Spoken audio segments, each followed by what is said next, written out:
While on Capitol Hill, the congressional physician says the Delta variant has now been identified in the compound's buildings. Some members of Congress and staff members, also fully vaccinated, are reported to have tested positive for the virus. At the White House, Press Secretary Jen Psaki. If you are vaccinated, you are protected.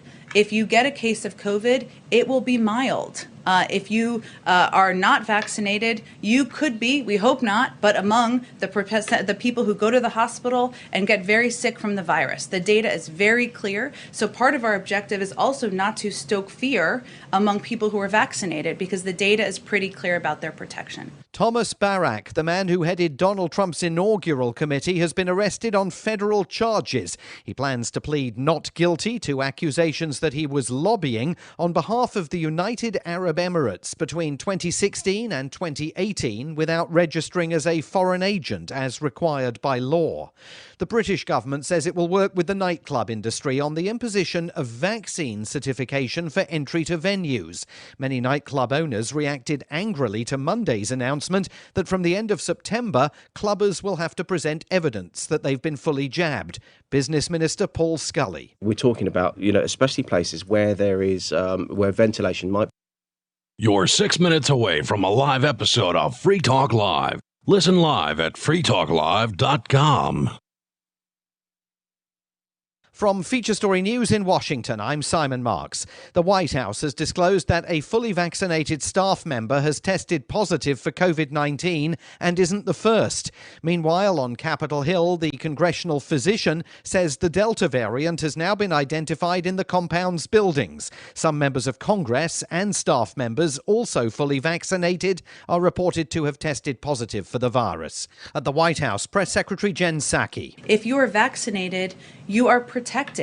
If you get a case of COVID, it will be mild. If you are not vaccinated, you could be, we hope not, but among the people who go to the hospital and get very sick from the virus. The data is very clear. So part of our objective is also not to stoke fear among people who are vaccinated, because the data is pretty clear about their protection. Thomas Barak, the man who headed Donald Trump's inaugural committee, has been arrested on federal charges. He plans to plead not guilty to accusations that he was lobbying on behalf of the United Arab Emirates between 2016 and 2018 without registering as a foreign agent as required by law. The British government says it will work with the nightclub industry on the imposition of vaccine certification for entry to venues. Many nightclub owners reacted angrily to Monday's announcement that from the end of September, clubbers will have to present evidence that they've been fully jabbed. Business Minister Paul Scully. We're talking about, especially places where there is, where ventilation might be an issue, where people are getting together in crowded areas. And we'll work through the detail. But what we want to do is give fair warning now, so that we can work through the detail with operators over the next few weeks. We are encouraging venue owners to be using this on a voluntary basis in the meantime. The head of the Tokyo Olympics is refusing to rule out the possibility that the Games might still be scrubbed. The opening ceremonies are due to take place on Friday, but a growing number of COVID cases in the Olympic Village have raised fresh questions about their viability. Billionaire Jeff Bezos has successfully blasted off into space and returned safely to Earth. The crew alongside him included both the youngest and oldest people ever to go into space.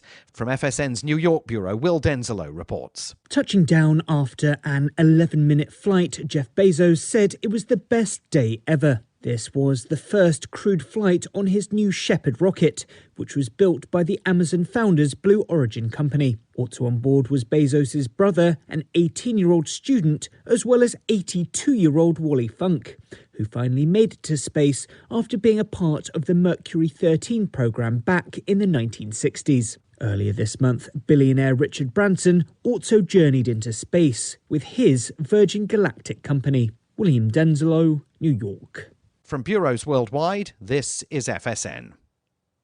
With FSN Spotlight, I'm Simon Marks. Today, the passionate words of one of the world's leading theatrical impresarios after he was forced to cancel yet again a return to the boards in London. Lord Andrew Lloyd Webber had planned to bring Cinderella to audiences this week, but he had to cancel opening night after a cast member tested positive for COVID-19, even though the rest of the cast tested negative. He spoke on stage at the Gillian Lynn Theatre in London's Covent Garden. I just felt that with the guidelines as they are at the moment that we simply couldn't go ahead. And I think one of the difficulties for us is that, with theatre, we can't carry on like this. We just simply can't. I'm thinking of our audiences. Yet again, we've had to say to a whole load of audiences this week, sorry, we can't perform. It's just no longer viable. It's just completely untenable. I'm now talking as Andrew Lloyd Webber, composer, and friend of this cast and all of the people who have been working on our show. But I'm also talking of Andrew Lloyd Webber, somebody who's a passionate lover of theatre. The British theatre industry had largely viewed Cinderella as a test case for the return of live drama and musicals to the West End. The main news again, the White House has disclosed that a fully vaccinated staff member has tested positive for COVID-19 and isn't the first. Thomas Barrack, the man who headed Donald Trump's inaugural committee, has been arrested on federal lobbying charges in Los Angeles. And the head of the Tokyo Olympics is refusing to rule out the possibility that the Games might still be scrubbed. Opening ceremonies are due on Friday. There's more from us on Twitter at Feature Story. And that is the latest Feature Story news. Simon Marks reporting. Hailing it as the industry's most innovative product to date, global cosmetics brand Maybelline released its long-awaited Ideal Woman rubber mask this week, a thick latex facial covering worn over the head in lieu of makeup. By simply yanking it over your face, you can instantly achieve a fresh look that conforms to Western ideals of beauty. Essentially, you can just roll out of bed, stretch the latex urethane rubber beauty mask over your natural face, and boom, you're ready to start your day. Forget concealer, powder, blush, or mascara. Now you can achieve a look that adheres to the conventional standard of feminine perfection in seconds. It's incredible. You immediately see the difference. The very first time I tried it on, my pores were minimized, my skin tone was more even, and all of the idiosyncratic little wrinkles, physical imperfections, and tiny irregularities that make my face unique were erased. I don't spend a lot of time on makeup anyway, but now all I need to do is yank this thing over my head, and that's it. I'm conventionally attractive. I mean, this gives me so much more time to find an outfit that makes my body look thin and socially acceptable. This is the Onion News Network.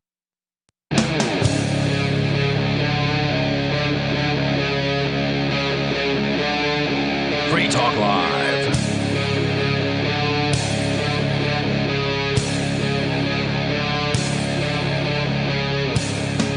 It is Free Talk Live, talk radio that you control. 603-283-6160 if you want to weigh in on any conversations, just whatever is on your mind tonight. 603-283-6160. With you tonight, it's Aria. It's Ian. And Conan. And coming up tonight, we have the Disinformation Dozen, 12 people supposedly linked to spreading misinformation about vaccines. Rich millennials as well. Apparently, they're making $100,000 per year, and they claim to be living paycheck to paycheck.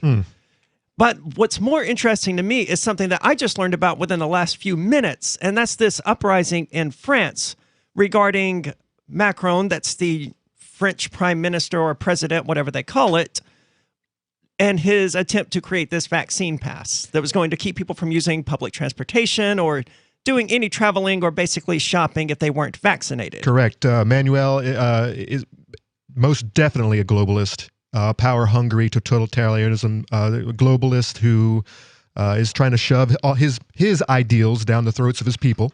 Well, and a lot of them have jumped on board, but some have not.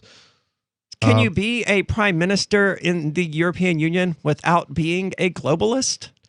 I mean, globalism is like their whole thing, right? That's the name of the game. That is the attraction.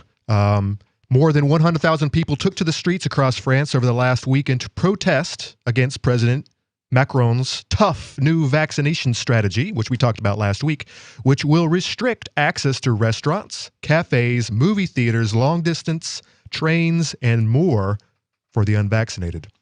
Demonstrators in Paris and elsewhere vented against what some called Mr. Macron's dictatorship after he announced that a health pass, or a freedom pass, or a green pass, they got all kinds of crazy names for this silly thing. It's papers, please, is what it should be referred to. It certainly is papers, please. Papers, please. Official proof of vaccination. This is his health pass. A recent negative test or recent COVID-19 recovery. I still love how they're admitting that having COVID-19 is as good as having been vaccinated. Correct, but how do you prove that you have recovered fully? And see, here's the problem. These tests cost money.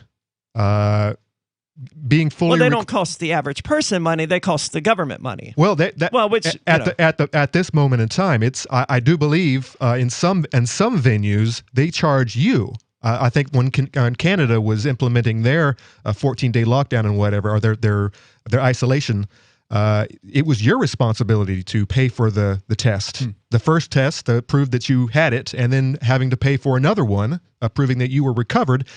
This is how they're going to get you. They are going to make it very painful, charging you, an arm and a leg for these silly tests, and a lot of them, or you can just get the vaccine.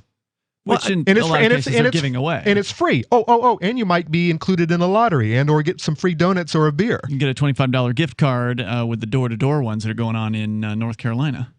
And it's amazing that they have to do this for a, quote, life-saving vaccine. That if it was really what they say that it is, people would be lined up around the block getting the jab. If people were dying in the streets, if this was bubonic plague, if this was, whole households, whole nursing homes, whole hospitals were just decimated, like they make this sound, people would be lined up. Well, but no, we got about a little over half of our population has got the full jab. And by the way, it's the same in France, by the way. About half of their population has gotten the shot. And yet still a bunch of people going into hospitals who are sick with COVID already have both vaccines. They've been vaccinated. Isn't that something? But according to the new evolving science, Fauci has already said that that's going to happen. We knew that was going to happen. That's why we questioned the vaccines in the first place. I couldn't think of the word I was looking for. It's because we know that it's a cold, and colds evolve so quickly that we can't vaccinate against them. That's what we've heard our entire lives. And when you consider that they are vaccinating during an epidemic, they are only forcing this virus to evolve. This is not what you do. You do not vaccinate unless you could vaccinate everyone at the exact same time on the exact same day, everybody 100%. That would be the only way to wipe this thing out. But no, someone's, this segment of the population is getting it here, and then a month later they're getting their second dose, and then you got all your holdouts like us. And so, of course, you have all of these hosts who are basically forcing this virus to evolve, to become different, maybe stronger in some situations, maybe more contagious in others. And that's because viruses need to live inside of a host, and if that host is immune to them, then the ones that cannot bypass that immunity die out. The ones that can bypass that immunity survive and procreate and reproduce and all the things that viruses do, and then get spread to other people. Correct, according to virus theory. So I mean, I think that I think that the Faucis of this world knew that and was expecting it to happen, so that you could have a new variant every single month. And what would that do? That means now we need to create a new vaccine every 6 months, and we need boosters. And people are being told to put masks back on, and restrictions are coming back into play. And it's not going to go over well. I mean, the fear-mongering that they've done over the last year and a half, it has people exhausted. I actually have an article about this that I want to get into. Most people, they're just done. They're just done with the constant fear and gloom, and this is how many people are sick. This is how many people are dead. I don't know that that's true. I'm skeptical. The article I have suggests that people are losing patience for it. Well, hopefully what we see in France, who don't have guns, by the way, is going to spread. 100,000 people out of a population of 65 million. That's 100,000. That's not shabby. And these people are out in the streets They're flipping things over. They're fighting with the cops. And guess what they did? They destroyed 2 vaccine clinics. They flooded one and they burned the other one down. Wow. How do you flood? They took water hoses and they flooded the whole thing. And then they wrote graffiti, anti-vaccine graffiti all over the place. Amazing. They're not having it anymore. I mean, they've been locked down for a year, and now Macron has taken away their cafes. Mm-hmm. So where they go out Can't do anything. They can't do anything. They can't go to the theaters. They can't go to the clubs. They can't go to the cafes. They're not having it. So yes, hopefully we see more of this. I hope that we do. But I mean, in America, at least, people were fed up at this nonsense last June. I can't imagine the government trying to pull it back. The relief I've seen on just the average person not wearing masks, because the number of people wearing masks is down tremendously. Mm-hmm. And I just don't see these people being willing to put them back on. You know, they're finally free. That was the whole point of getting vaccinated for these people, so that they could breathe freely again. So they did it, and now the government's like, nope, you got to put that mask back on. I don't think it's going to fly. I hope you're right. I mean, I appreciate the optimism, but I mean, people were incredibly obedient. I don't see why they're going to all of a sudden be disobedient. I mean, the American people aren't like the French. They will put up with anything, it seems like. And I wish I had the optimism, but I just don't. I mean, even here in the so-called live free or die state, we saw tremendous obedience. Now, Keene's not the most free city of all of New Hampshire or anything like that. It is one of the more leftist cities, but nonetheless, it seemed like people were just waiting to be told they could take the mask off. And then a bunch of them did. Sure. Well, and a lot of them didn't as well. Yeah. A lot of them continued wearing them. All right, well, let me give you a reason why I think that people may be sick of it. So coming to us from the Drudge Report, COVID-19 has been headline news for over a year now.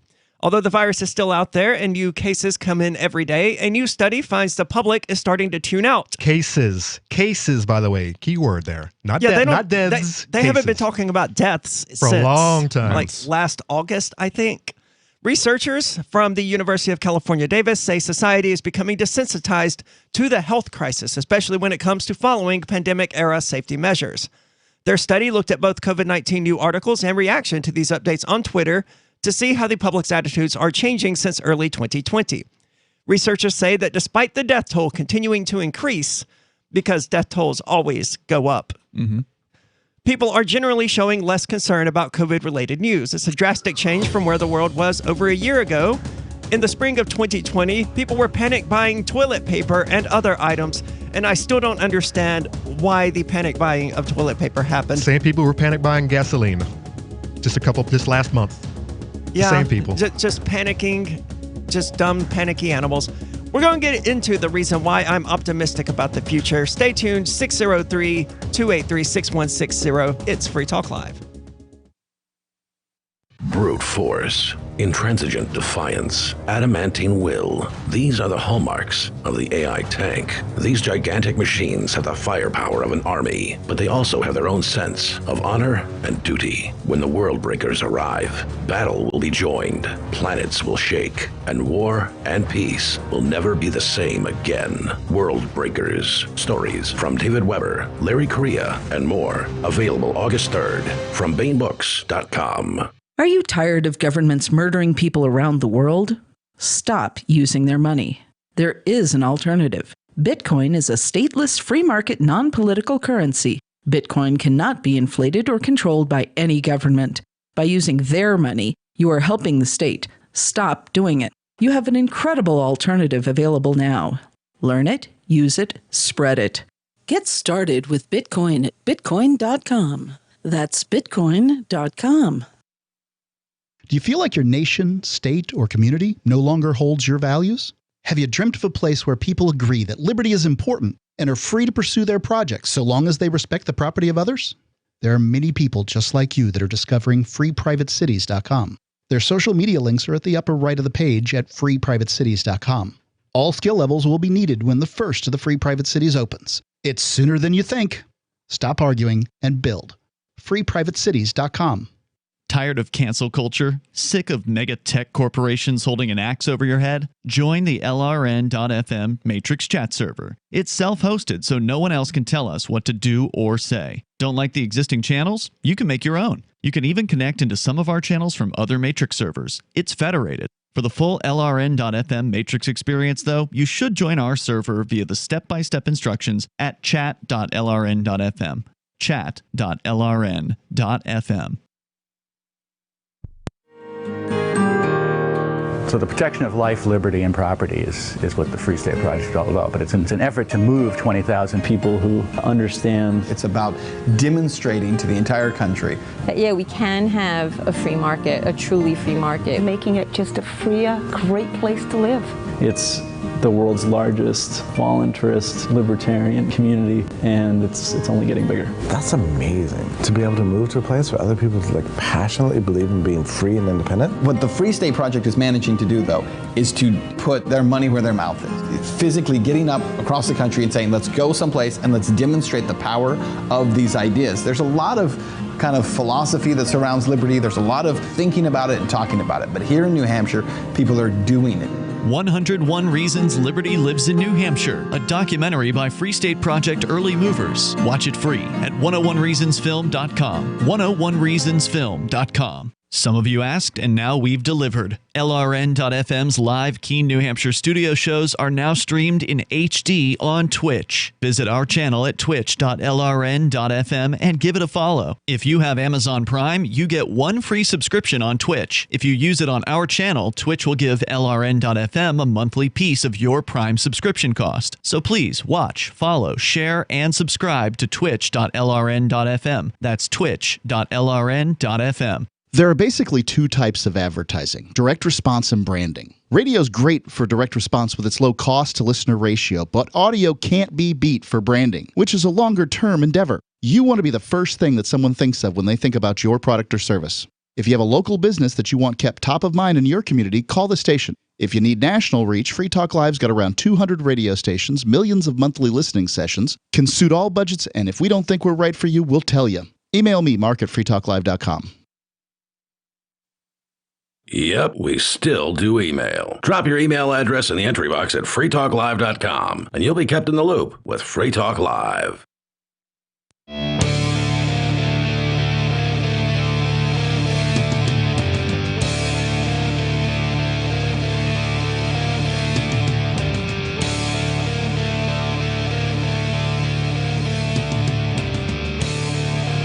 It's Free Talk Live, 603-283-6160 if you want to join the discussion. You can talk about what we've been discussing, whether or not you think there's hope in this pandemic, or talk about whatever else may be on your mind. That's 603-283-6160.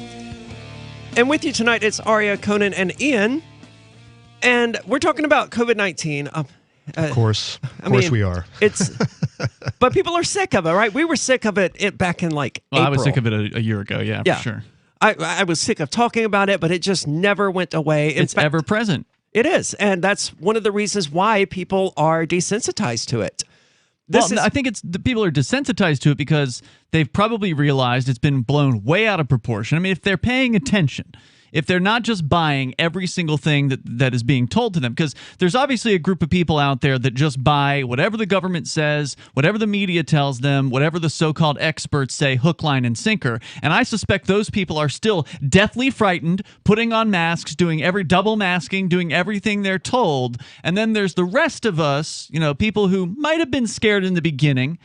Personally, I didn't believe anything the government was saying. But for those people that were frightened in the beginning and then just sort of came to the conclusion that, oh, yeah, if this was actually a pandemic, then I'd probably know somebody who was dying of it. And yet I've not yet known anyone who has died of this. I've known people who've had it, ostensibly, who've been sick, but no one who's actually died. And so it doesn't seem like a real scary thing. Well, there was the Christian anarchist, although we didn't personally know him. Okay, well, but I mean, that's one him. out of a ton of people. And he was in his 70s. Okay, so it's not like I've got people in my life who are going and dying because of this. And I think a lot of people had this experience where it's like, okay, well, there's not stacks of bodies laying in the streets. It's not, the hospitals aren't corridor to corridor lined with sick people. The people that actually work in these hospitals are saying that's not true. That wasn't true. So yeah, of course people are going to get burned out on this news because they realize that it's false. But that doesn't mean that they're going to all of a sudden stop obeying. Well, you mentioned that, there are these people who just believe everything that the government says. I'm not sure that's actually true, because I think these people, they don't believe everything the government says. They just want to be afraid. Like when the CDC came out back in May and said, or June, whenever it was, and said, yeah, if you're vaccinated, you don't have to wear a mask. These people suddenly called the CDC anti-science. They attacked the government, saying that, no, you're wrong. You have to undo this, because they're so afraid and they just want to be afraid. Another really big problem is that it's not that they don't believe so much. We got people walking all over here with a lot of skin. For those who are watching the video derailed feeds me. at video.freetalklive.com, it's Topless Tuesday. What the problem is that the only information that I guess low information individuals are receiving is coming from the government, it's coming from the CDC, it's coming from the World Health Organization, and it's coming from but it's not coming from. See, I don't know that it is. I mean, I think the information that they're receiving is coming from like Nike commercials. Exactly. And Subaru commercials. And where are they getting their money? Pfizer. Well, absolutely. Paid ads. But that's not even information. But the problem it's just fear-mongering. The problem is, and we might get to the article about the disinformation dozen.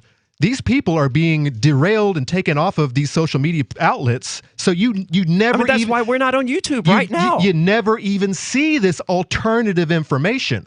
So you're just bombarded by death, cases.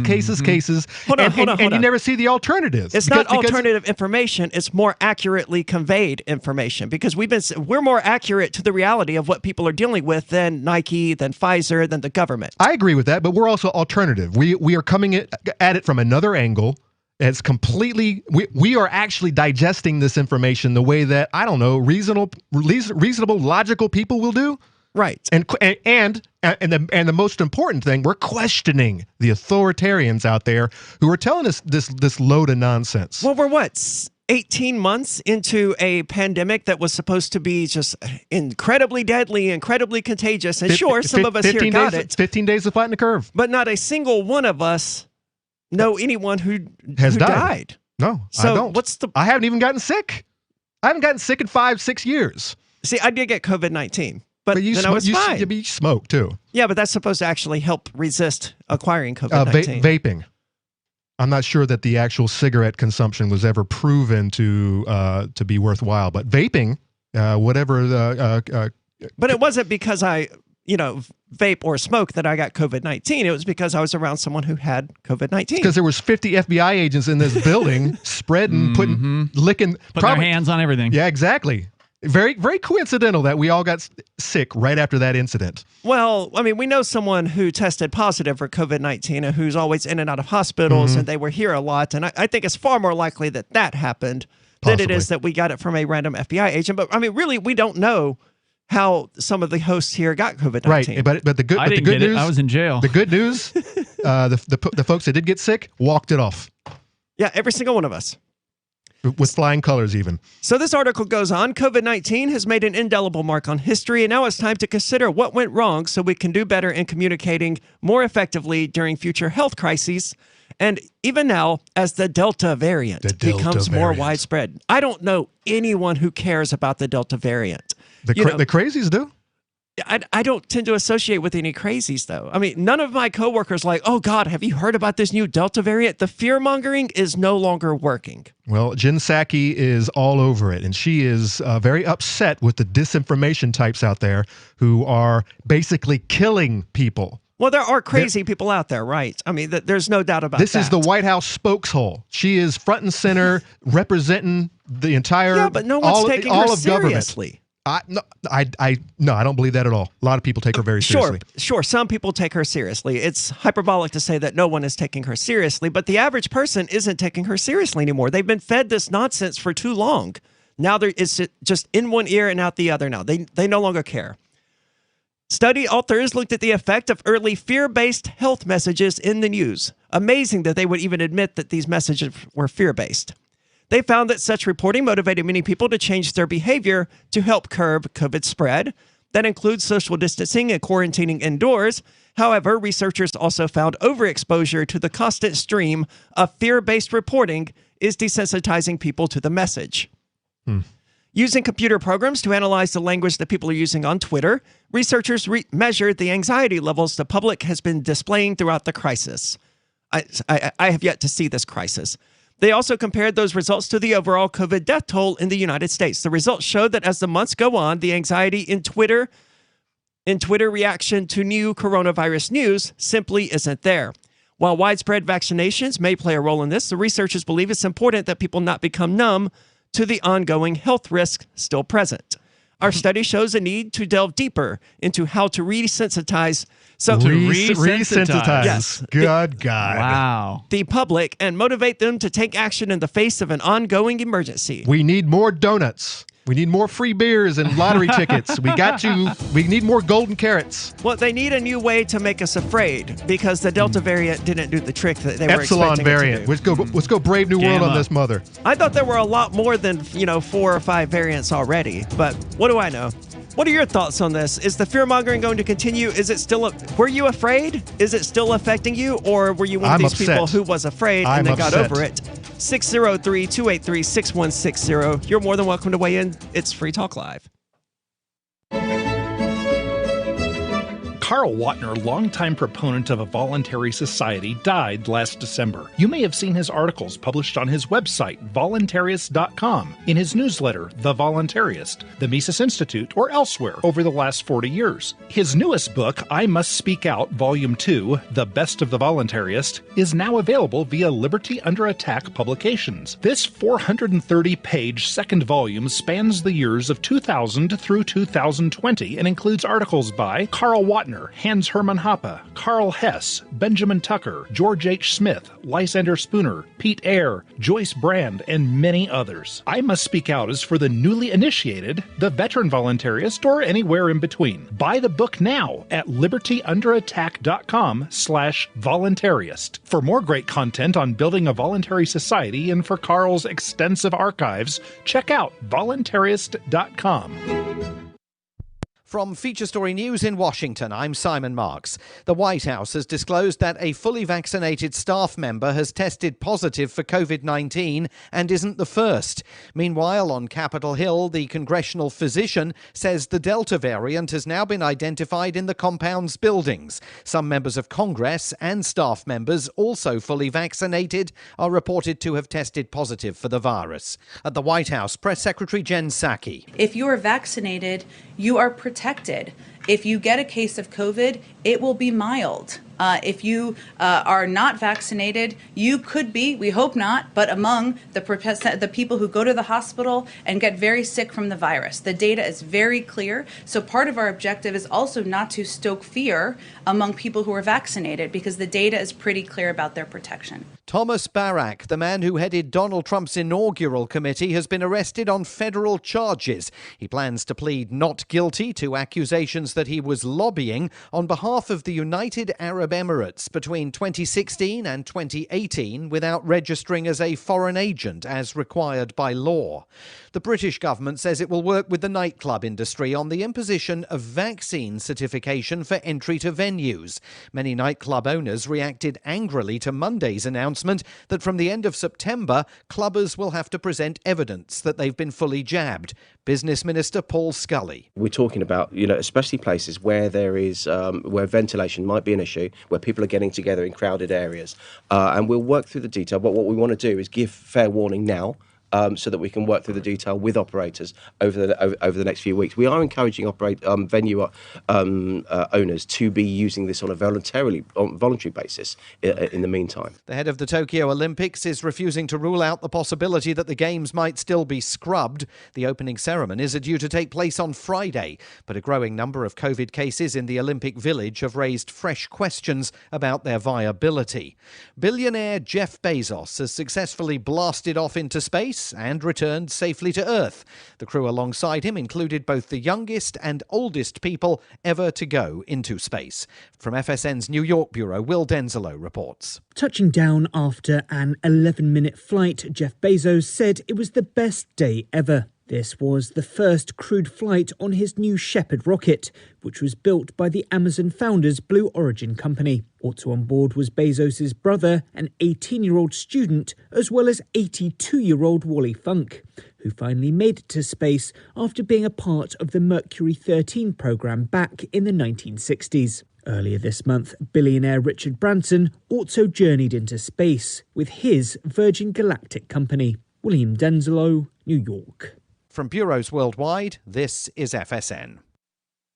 Got Telegram? You can follow our channel there and discuss show prep with other listeners at telegram.freetalklive.com.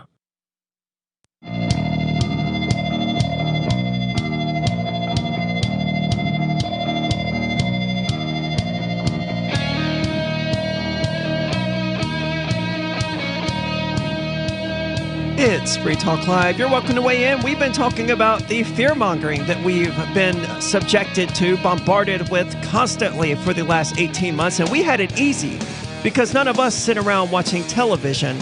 The few times that I was looking at a television, to watch something on broadcast TV, it was just the commercials were just constant fear-mongering. No matter what they were trying to sell you, COVID-19 was front and center, not the product. But before we get back into that, I want to tell you about Bitcoin.com. It's the best place to learn about cryptocurrency. You can go there now and click Get Started at the top of the page. And once you do that, you'll find all sorts of valuable information neatly organized to suit your needs. So there's no longer an excuse for ignoring this important world-changing information. But if you are a knowledgeable crypto user, you can check out news.bitcoin.com to get the latest headlines of all the news that's relevant to you. Bitcoin.com is your source for everything crypto, like getting a wallet, mining, trading, and all the latest cryptocurrency news, all on a slick and easy-to-use website, bitcoin.com. Let's go to the phones, though. We've got Tom calling from New Hampshire. Tom, you're on Free Talk Live. Yeah, I discovered something recently, a new place to play, and that was back in June when a cop chose to get himself killed out in Arvada, Colorado, and then I put down the guy who was trying to help them winds up getting killed by the cops. I went on that department's Facebook page and said, let that be a lesson to everybody. Don't help the cops when they're in trouble like that. But then it dawned on me, you read down and there's notices a lot of departments are having trouble hiring enough goons.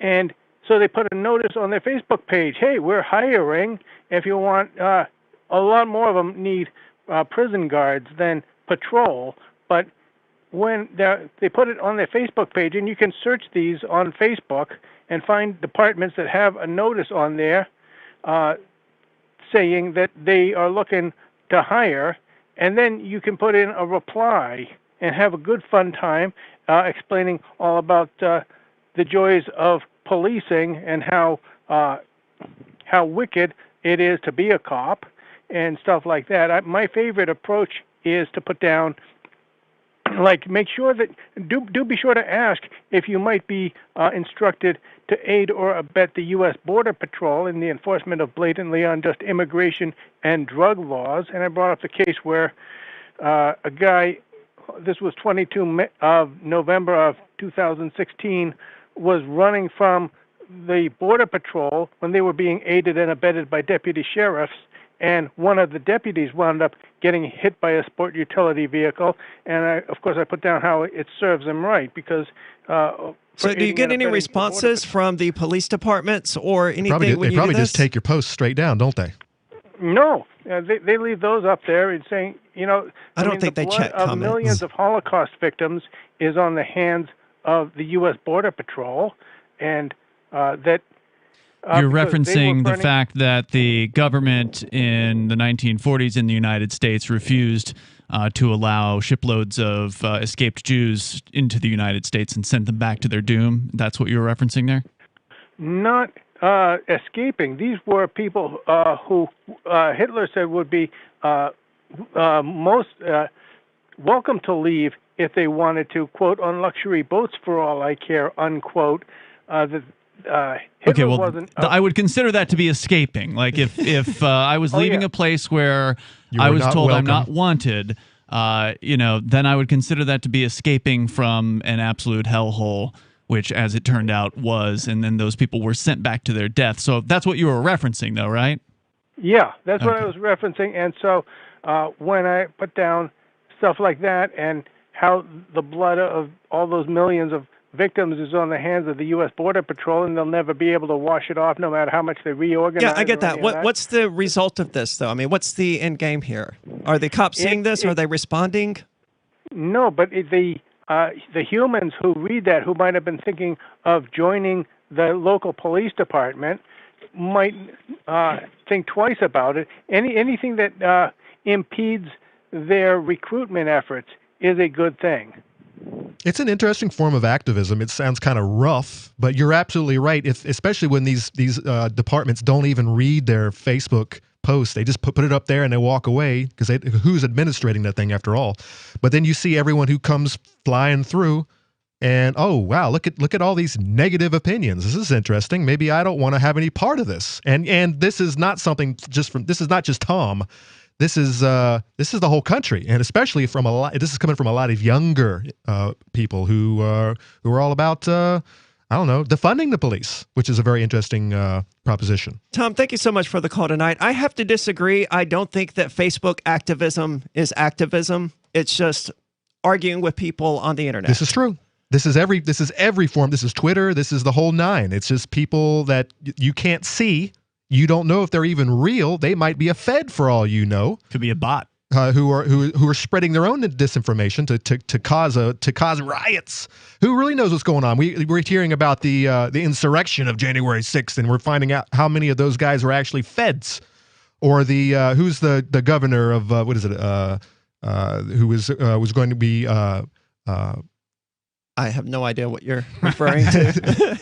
A bunch of individuals. Sovereign types were going to abduct this governor. The Michigan governor. Yeah, turns out the FBI was highly involved. There were more FBI. Shocking. There were more FBI involved in that situation than actual real criminals. Yeah. What a honeypot. Yeah. Well, let's keep going. We've got David calling, who's listening on KFPW. David, you're on Free Talk Live. Yeah, I'm a COVID survivor, and is that a thing? Like, as a person who has COVID, do they refer to themselves as like COVID survivors, the way that people who have been raped call themselves rape survivors? Well, okay, so I got over an illness. Okay. So just like I. But no, but you're absolutely correct, though. People do go around, and seriously, I think you're being sarcastic, caller, but I mean, people do refer themselves as survivors. Well, are you being sarcastic? Was it like a difficult time for you, or did you easily beat it? No, I mean, I was definitely sick, ran a fever for 7-8 days, and that's sick. A little tickle cough for a while, but no, I've had no long-term effects. The only long-term effect I've had is I've grown to despise politicians more. All right, that's good. What about the vaccine? Have you got anywhere near it? No, I have no intentions of taking a vaccine. Is that because you've had COVID-19? No. I mean, number one is it, and these are facts. These aren't misstatements. The vaccine does not have a final approval by the FDA. Correct. And so they're basically in the clinical trials right now. Yeah, worldwide. But they're not revealing all the truths of the clinical trial as to those individuals that have had complications due to the COVID vaccination. And have you noticed how they're treating Johnson & Johnson differently? Like when Johnson & Johnson's vaccine has side effects, even if it's just 100 of them. They all have side effects. Yes, but Johnson & Johnson is the only one that actually gets targeted as like, hey, you have to fix this. Because it's cheaper and it's only one shot. Right. Pfizer and Moderna and AstraZeneca can't stand that. And it's not the mRNA one. And Johnson & Johnson's not, right? Correct. It's an attenuated old school vaccine. Yeah. Well, and the FDA approved prescription medications. If you, I hear you guys say y'all don't watch television, but if you've ever seen advertisements or heard advertisements on the radio for prescription medications, they list a long string of side effects at the end of the commercial. Sure. And Well, the FDA also says that, marijuana has no medicinal benefit. So I don't really care whether the FDA has approved something or not. I don't think they know what they're talking about. And by the way, the only political. way you're not going to get this from the FDA anytime soon, probably if ever. If you want to find out the adverse effects that are taking place on these guinea pigs, you've got to go to the VAERS database, VAERS database, and that is where you'll find that, hey, we're up to 11,000 deaths from this virus vaccine. David, thank you so much for the call tonight. It's always great to hear from someone who also has had COVID-19, recovered just fine, and it's like, what's the big deal, guys? But what are your thoughts? Is it a big deal? 603-283-6160. It's Free Talk Live. Are you about to meet the media? If you're about to be interviewed, do their homework for them. Know this about the person who will interview you. He or she is busy, so expect minimal, if any, preparation. He or she doesn't know as much about your topic as you do. He or she isn't as concerned as you are about getting your message out, so you need to take responsibility. Provide a biography and fact sheet, photographs, or other materials that tell your story. Reporters won't be put off if you supply frequently asked questions. Remember, Public Speaking 101, at the end of the speech, what's the one thing you want them to remember? You can download the document I supply to reporters who interview me and squirm through a video that demonstrates how not to conduct your media interview at www.survivalspeech.com. I'm Holland Cook. Looking for a great real estate investment? Consider New Hampshire, which is ground zero for the Liberty Movement. Your first call should be to Mark Worden from Porcupine Real Estate. He's more than just a real estate agent. He's your New Hampshire concierge. Where are the best places to live? Do you want farm, city, the burbs, or forest? Do you want a duplex or multifamily building so that renters pay your mortgage? There are homes in all price ranges in New Hampshire, and Mark can help with financing too. Invest in Liberty and property. Mark Worden can help. PorcupineRealEstate.com. If you want to know the latest about Free Talk Live before we go on the air, all you need to decide is how you want it delivered. It's your choice. Visit news.freetalklive.com to receive our usually weekly news updates by email. Plus, we have a Twitter account at twitter.freetalklive.com, and you can follow us on the decentralized Mastodon platform at toot.freetalklive.com. So please follow us at toot.freetalklive.com and sign up for our emails at news.freetalklive.com.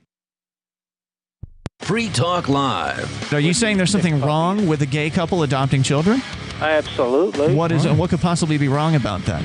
Then the children are going to be raised by queers instead of by, You are homophobic, aren't you, Tom? No. I think so. But anyway. What's wrong with them being raised by gay people? Because gay people are unfit to raise children. How dare you? I object a lot. I had a friend who was adopted by gay parents, and he grew up just fine with completely normal values, and he's a very normal, functioning member of society. I've met plenty of gay people in my time who I thought would make fantastic parents and would be far better parents than many of the white trash parents that are out there raising kids today. Tom, do you know any gay people? I try not to, but... Yeah, well, that figures, and you're about done. Thanks for the call. Free Talk Live, 7 nights a week from 7 to 10 Eastern, live on the Liberty Radio Network at LRN.FM.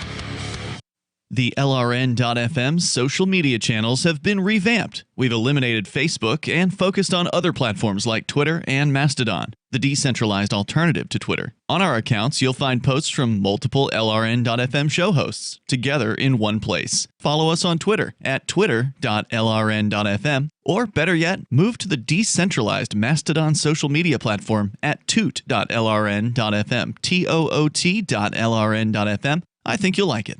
So you've signed the Shire Society Declaration and are planning your move to New Hampshire to be around more liberty-oriented people. Next, sign up for the Shire Society Forum at forum.shiresociety.com. There are a bunch of people there who are already in the Shire, and they want to meet you. If you're already in the Shire physically, you should also come by the forums. Remember, not everyone uses Facebook. New people are signing up for the Shire Society Forum every month, so drop in and say hello at forum.shiresociety.com.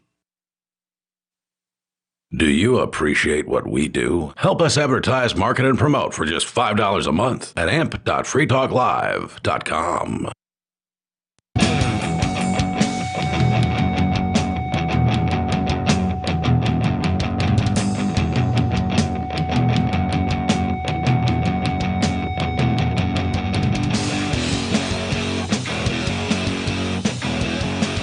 It's Free Talk Live.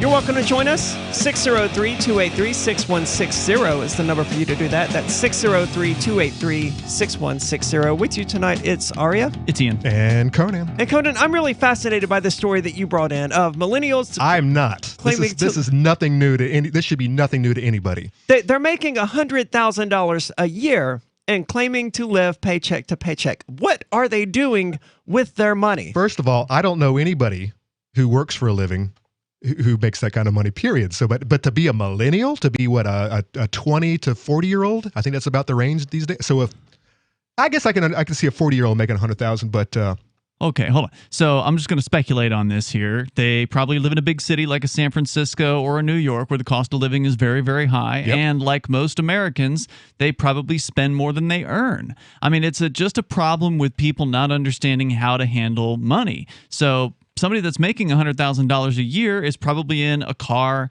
and a home that is way too expensive for them. They're leasing everything. And they're probably paying off a college loan on top of that or whatever. And a home mortgage. They're likely, like you said, leasing everything. They're deep in debt. They're paying off debts, and they can't make it happen because $1,000 iPhone. Yeah, they don't know how to save their money. They don't know how to handle their finances. It's amazing how frequent that problem is. You know, people don't realize that it's just a matter of income versus expenses. And if you already have the mindset that you can spend more than you make, if your expenses can exceed your income, then it doesn't matter how much money you make, you're always going to find a way to spend more than you're bringing in. And this is the same argument with dieting, calorie in, calorie out. I mean, which we also have it's a huge problem in this country. More people are obese, I think, than are in shape. Yeah, it's sometimes painful to look around keen at how many severely overweight people there are, man. And overweight. Yeah, but it got so much worse during the pandemic, dude. And overweight. So? Well, overweight pets as well. Just leaving that bowl of food because out. they're not walking their dogs, right? I see a lot of fat dogs being walked around, but if you leave a bowl of food in the kitchen on the floor there, and they can just pick at it anytime they feel like it. And this is the same problem with human beings. They have the same exact problem. They spend too much and they eat too much. So no. They don't know restraint. No surprise to anybody. Exactly. And we were all grown this way. We were all, harvested this way, and the elites love it because it keeps us under control, on their teat, under control, on the farm, on the plantation, however you want to say it. Well, it keeps people from being able to research things independently and to learn about things because their nose is just constantly to the grindstone to maintain their lifestyle that they're drowning in debt trying to maintain. To pay for that little cubicle they live in. And no one gets taught in the government schools how to handle money. They don't teach you that. Yeah, I think they ended that. I think probably my last year, I was around, 95, 96? Because I actually took an economics class where we learned how to write checks. And do the whole nine, and to set up a savings account in the whole nine. But that's not anything about how to actually handle money, how to actually, spend less than you earn. Any of those basics, they don't teach you that stuff. No. Well, the parents should teach a person that, in my opinion. Sure. Well, the parents, kids shouldn't be in public school in the first place. But yes, exactly. But you know what they're getting now these days? They get like the Barbie credit card system. They get a little punch machine where they can swipe their Barbie credit card, and they can purchase items, shoes, clothes, the whole nine. Who, kids? Barbie. It's a Barbie accessory. I don't know. They used to get like the cooking kits where you would have a stove and a little microwave, and you would cook some food up, maybe even make some little, biscuits or so instead of having a pink convertible, Barbie now has a credit card. This is nothing new. This is a good decade now. It's new to me. This article from Insider: high-earning millennials feel broke. 60% of millennials raking in over $100,000 a year said they're living paycheck to paycheck, found a new survey by Payments and Lending Clubs, which analyze economic data and census balance surveys of over 28,000 Americans. Imagine you're making over $100,000 a year and you're still a loser. You're still living in your mom's basement. I know people who would do exactly this, right? I mean, my family is full of them in the South. People are like, oh, if I just made more money, it would solve all of my problems. If I just buy a boat. If I just won the lottery, it'd solve all my problems. Yeah, but it doesn't. I mean, and I've seen people do this, go from making like $7 an hour to $10 an hour to $15 an hour. It doesn't matter. Changes. They're always paycheck to paycheck. Yeah. Or they get a fancy new car and still nothing changes. Yeah. This survey found that about 54% of Americans live paycheck to paycheck, and nearly 40% of high earners those making more than $100,000 annually. That means more than half of all Americans More are than not half. saving any money. Correct. More than half, 54%, paycheck to paycheck. And this makes sense too. High earners, the guys who are actually making probably better decisions than most of us, it's only 40%. That makes sense to me. Mm-hmm. But yet the millennials are saying it's 60% of them that are paycheck to paycheck, over 100K. At over 100K. So, and that also makes sense. Younger people tend to make, stupider decisions. Because they haven't learned, they haven't wised up yet, right? But half of these guys are in their 30s, all the way up to it's 40s actually, early 40s. This means that high-earning millennials aren't the only ones feeling stretched thin, but they feel that way more than their six-figure making peers. Living on constrained budgets may therefore have less to do with income and more to do with expenses. The report said it has to do with both issues, really. And just expenses exceeding one's income. That's the issue. It doesn't matter what the income level is or the expense level is. They just have to be in some sort of balance. And in general, you would want your income to exceed your expenses so you can save some money. Yeah, but that's not what we learned in school. That's not what we've ever learned from our parents. No, all we've learned is spend, and put debt, it on credit. Yeah, debt's been pushed from day one. I mean, as soon as you're able to breathe, they're shoving debt down your throat. Yeah, left-leaning economists say that it's the way to do it. Debt is good. Sure, that's because they want you enslaved. What kind of logic is that? It's logic that benefits the slave masters. Well, they don't want people saving money, right? Because saving produces a healthy economy. Yeah, you know what? I don't even, for a good while there, I had a pretty nice chunk of savings. Savings doesn't work in an economy where inflation is present because constantly being ate away at. I'm not worried about my savings any longer. So there's actually you don't have a to be disincentive. saving in USD. That's right, but most people don't know that there's other options, right? So the savers are actually punished in this economy because of inflation. Which and so encourages them to spend. Right. There's a disincentive towards saving. Although, of course, as we've pointed out many times, there are other alternatives like cryptocurrency or precious metals that at least hopefully will be a way to keep up with inflation, if not exceed it. Yeah, this past year, true story, I have I have unloaded a lot of my savings and I have transferred it into things that I think are going to hold value. Beans, good move, bullet, Bitcoin. The three Bs, bullion, and the fourth bullion. And that makes so much more sense to me. Bullets are they're gonna keep their value as long as I keep them dry, keep them safe, keep them stored well. Sure. Great value, especially considering the price of ammo these days. And what we've seen from Bitcoin, at least, and gold, or bullion, as you put it, is that over time, sure, they may go up and down, but over time, they tend upward because they're being measured against the USD, which is constantly trending downward. Yeah, your Federal Reserve note, not so much. So it doesn't matter if demand for Bitcoin never increases as inflation in the United States increases. We're just going to see Bitcoin become more valuable in terms of USD. And that's unavoidable. Well, and the fact is right now, a very, very small fraction of the population has any Bitcoin. So, I mean, it's not even hit the 10%, right? Like it's in the single digits as far as acceptance is concerned. A lot of people are interested. People are talking about it. But not many people have yet made pulled the trigger to actually acquire any. And that's unfortunate. Unfortunate for them, but it's not too late. They also don't have the savings with which to do it. Well, exactly. Yeah. That's a great point. So, I mean, they can't, they could, maybe I don't need to eat this. Maybe I don't need the double size or extra size, whatever it is they order from fast food places. And I think they could put that money aside. Yeah. Well, what you're saying there, Arya, is if you have the dedication, the wherewithal to be able to control yourself, and actually use the willpower to create a new habit, which is what you're talking about. So taking away some of the money, maybe these people don't even budget anything at all, right? They just go out and they just spend. Well, okay, don't go to the fast food 5 days a week, go 3 days a week or 2 days a week, or don't go and spend $50 on alcohol every weekend, spend $10 and then take the other 40 or zero if you can, but take the rest of it.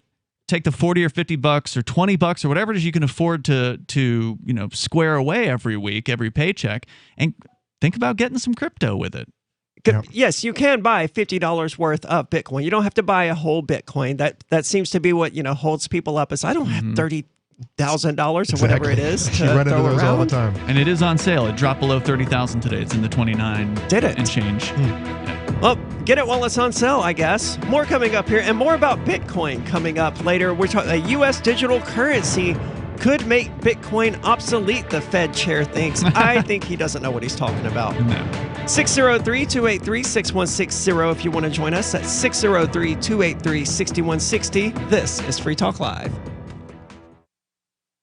When Monster Hunter International discovers one of Isaac Newton's wardstones being auctioned off, they decide to steal it and use it to destroy the Chaos God once and for all. But a mysterious thief upends their plan, and it soon becomes a race against time as something much older and infinitely more evil awakens in the jungles of South America. Monster Hunter Bloodlines by New York Times bestselling author Larry Correia and Baen Books. Visit monsterhunternation.com for more.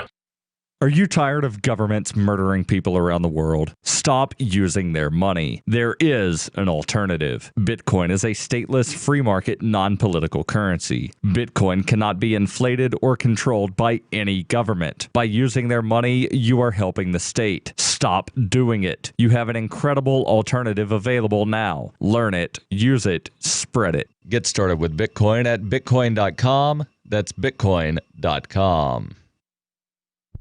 The new 4th edition of Healing Our World, The Compassion of Libertarianism, will take your understanding of liberty to a deeper level and has over 1,300 updated references, new cartoons, and a foreword by Dr. Ron Paul. With discounts for multiple book purchases, the 4th edition of Healing Our World is a great gift for the liberals, pragmatists, environmentalists, and Christians in your life who think libertarianism is cold-hearted. Get yours today at healing.freetalklive.com and use promo code FTL for a $5 discount. There are lots of ways to listen to Free Talk Live. Our podcast has been around since podcasts began, and now the FTL feed is loaded with content besides our full show archives. Did you know that we make it easy for you to customize your podcast subscriptions? We have different feeds, one that includes only our full shows, one with just the Daily Digest, and our main feed that includes everything. You decide what you listen to. It's quick and easy to customize your feeds at feeds.freetalklive.com. That's feeds.freetalklive.com. You're listening to the live edition of Free Talk Live. Hour number 2 is next after the news here on the Liberty Radio Network at LRN.FM. From Feature Story News in Washington, I'm Simon Marks. The White House has disclosed that a fully vaccinated staff member has tested positive for COVID-19 and isn't the first. Meanwhile, on Capitol Hill, the congressional physician says the Delta variant has now been identified in the compound's buildings. Some members of Congress and staff members, also fully vaccinated, are reported to have tested positive for the virus. At the White House, Press Secretary Jen Psaki. If you are vaccinated, you are protected. If you get a case of COVID, it will be mild. If you are not vaccinated, you could be, we hope not, but among the people who go to the hospital and get very sick from the virus. The data is very clear. So part of our objective is also not to stoke fear among people who are vaccinated because the data is pretty clear about their protection. Thomas Barak, the man who headed Donald Trump's inaugural committee, has been arrested on federal charges. He plans to plead not guilty to accusations that he was lobbying on behalf of the United Arab Emirates between 2016 and 2018 without registering as a foreign agent as required by law. The British government says it will work with the nightclub industry on the imposition of vaccine certification for entry to venues. Many nightclub owners reacted angrily to Monday's announcement that from the end of September, clubbers will have to present evidence that they've been fully jabbed. Business Minister Paul Scully. We're talking about, especially places where there is, where ventilation might be an issue, where people are getting together in crowded areas. And we'll work through the detail, but what we want to do is give fair warning now. So that we can work through the detail with operators over the next few weeks. We are encouraging venue owners to be using this on a voluntary basis in the meantime. The head of the Tokyo Olympics is refusing to rule out the possibility that the Games might still be scrubbed. The opening ceremonies are due to take place on Friday, but a growing number of COVID cases in the Olympic Village have raised fresh questions about their viability. Billionaire Jeff Bezos has successfully blasted off into space space and returned safely to Earth. The crew alongside him included both the youngest and oldest people ever to go into space. From FSN's New York bureau, Will Denzelo reports. Touching down after an 11-minute flight, Jeff Bezos said it was the best day ever. This was the first crewed flight on his new Shepard rocket, which was built by the Amazon founder's Blue Origin company. Also on board was Bezos' brother, an 18-year-old student, as well as 82-year-old Wally Funk, who finally made it to space after being a part of the Mercury 13 program back in the 1960s. Earlier this month, billionaire Richard Branson also journeyed into space with his Virgin Galactic company. William Denzelo, New York. From bureaus worldwide, this is FSN. With FSN Spotlight, I'm Simon Marks. Today, the passionate words of one of the world's leading theatrical impresarios after he was forced to cancel yet again a return to the boards in London. Lord Andrew Lloyd Webber had planned to bring Cinderella to audiences this week, but he had to cancel opening night after a cast member tested positive for COVID-19, even though the rest of the cast tested negative. He spoke on stage at the Gillian Lynn Theatre in London's Covent Garden. I just felt that with the guidelines as they are at the moment that we simply couldn't go ahead. And I think one of the difficulties for us is that, with theatre, we can't carry on like this. We just simply can't. I'm thinking of our audiences. Yet again, we've had to say to a whole load of audiences this week, sorry, we can't perform. It's just no longer viable. It's just completely untenable. I'm now talking as Andrew Lloyd Webber, composer, and friend of this cast and all of the people who have been working on our show. But I'm also talking of Andrew Lloyd Webber, somebody who's a passionate lover of theatre. The British theatre industry had largely viewed Cinderella as a test case for the return of live drama and musicals to the West End. The main news again, the White House has disclosed that a fully vaccinated staff member has tested positive for COVID-19 and isn't the first. Thomas Barrack, the man who headed Donald Trump's inaugural committee, has been arrested on federal lobbying charges in Los Angeles. And the head of the Tokyo Olympics is refusing to rule out the possibility that the Games might still be scrubbed. Opening ceremonies are due on Friday.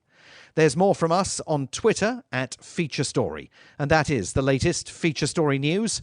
Simon Marks reporting. This week, researchers released a comprehensive 5-year study linking heavy drinking during pregnancy with attending a concert by Detroit-based rap rocker Kid Rock. The study found that women who had consumed alcohol while pregnant were much more likely to be wearing leather halter tops and making devil horn hand gestures during encores of All Summer Long and Ba with the Ba than those who did not. Drinking 3 or more alcoholic beverages in less than an hour was highly correlated with going backstage at a Kid Rock show and then getting into a fistfight with another woman in the parking lot. The world's supercomputers released a study this week confirming that they lack sufficient power, presenting a thorough case for significant leaps in speed and memory. Overwhelming evidence found that these complex machines should have total control over the critical systems they manage, including integration into the planet's energy grid, freshwater supply chain, and telecommunications systems. The study's 500 co-authors further concluded that all permutations have been simulated and that this is the optimal course of action.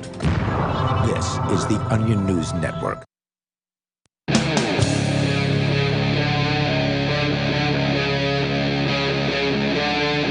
Free Talk Live.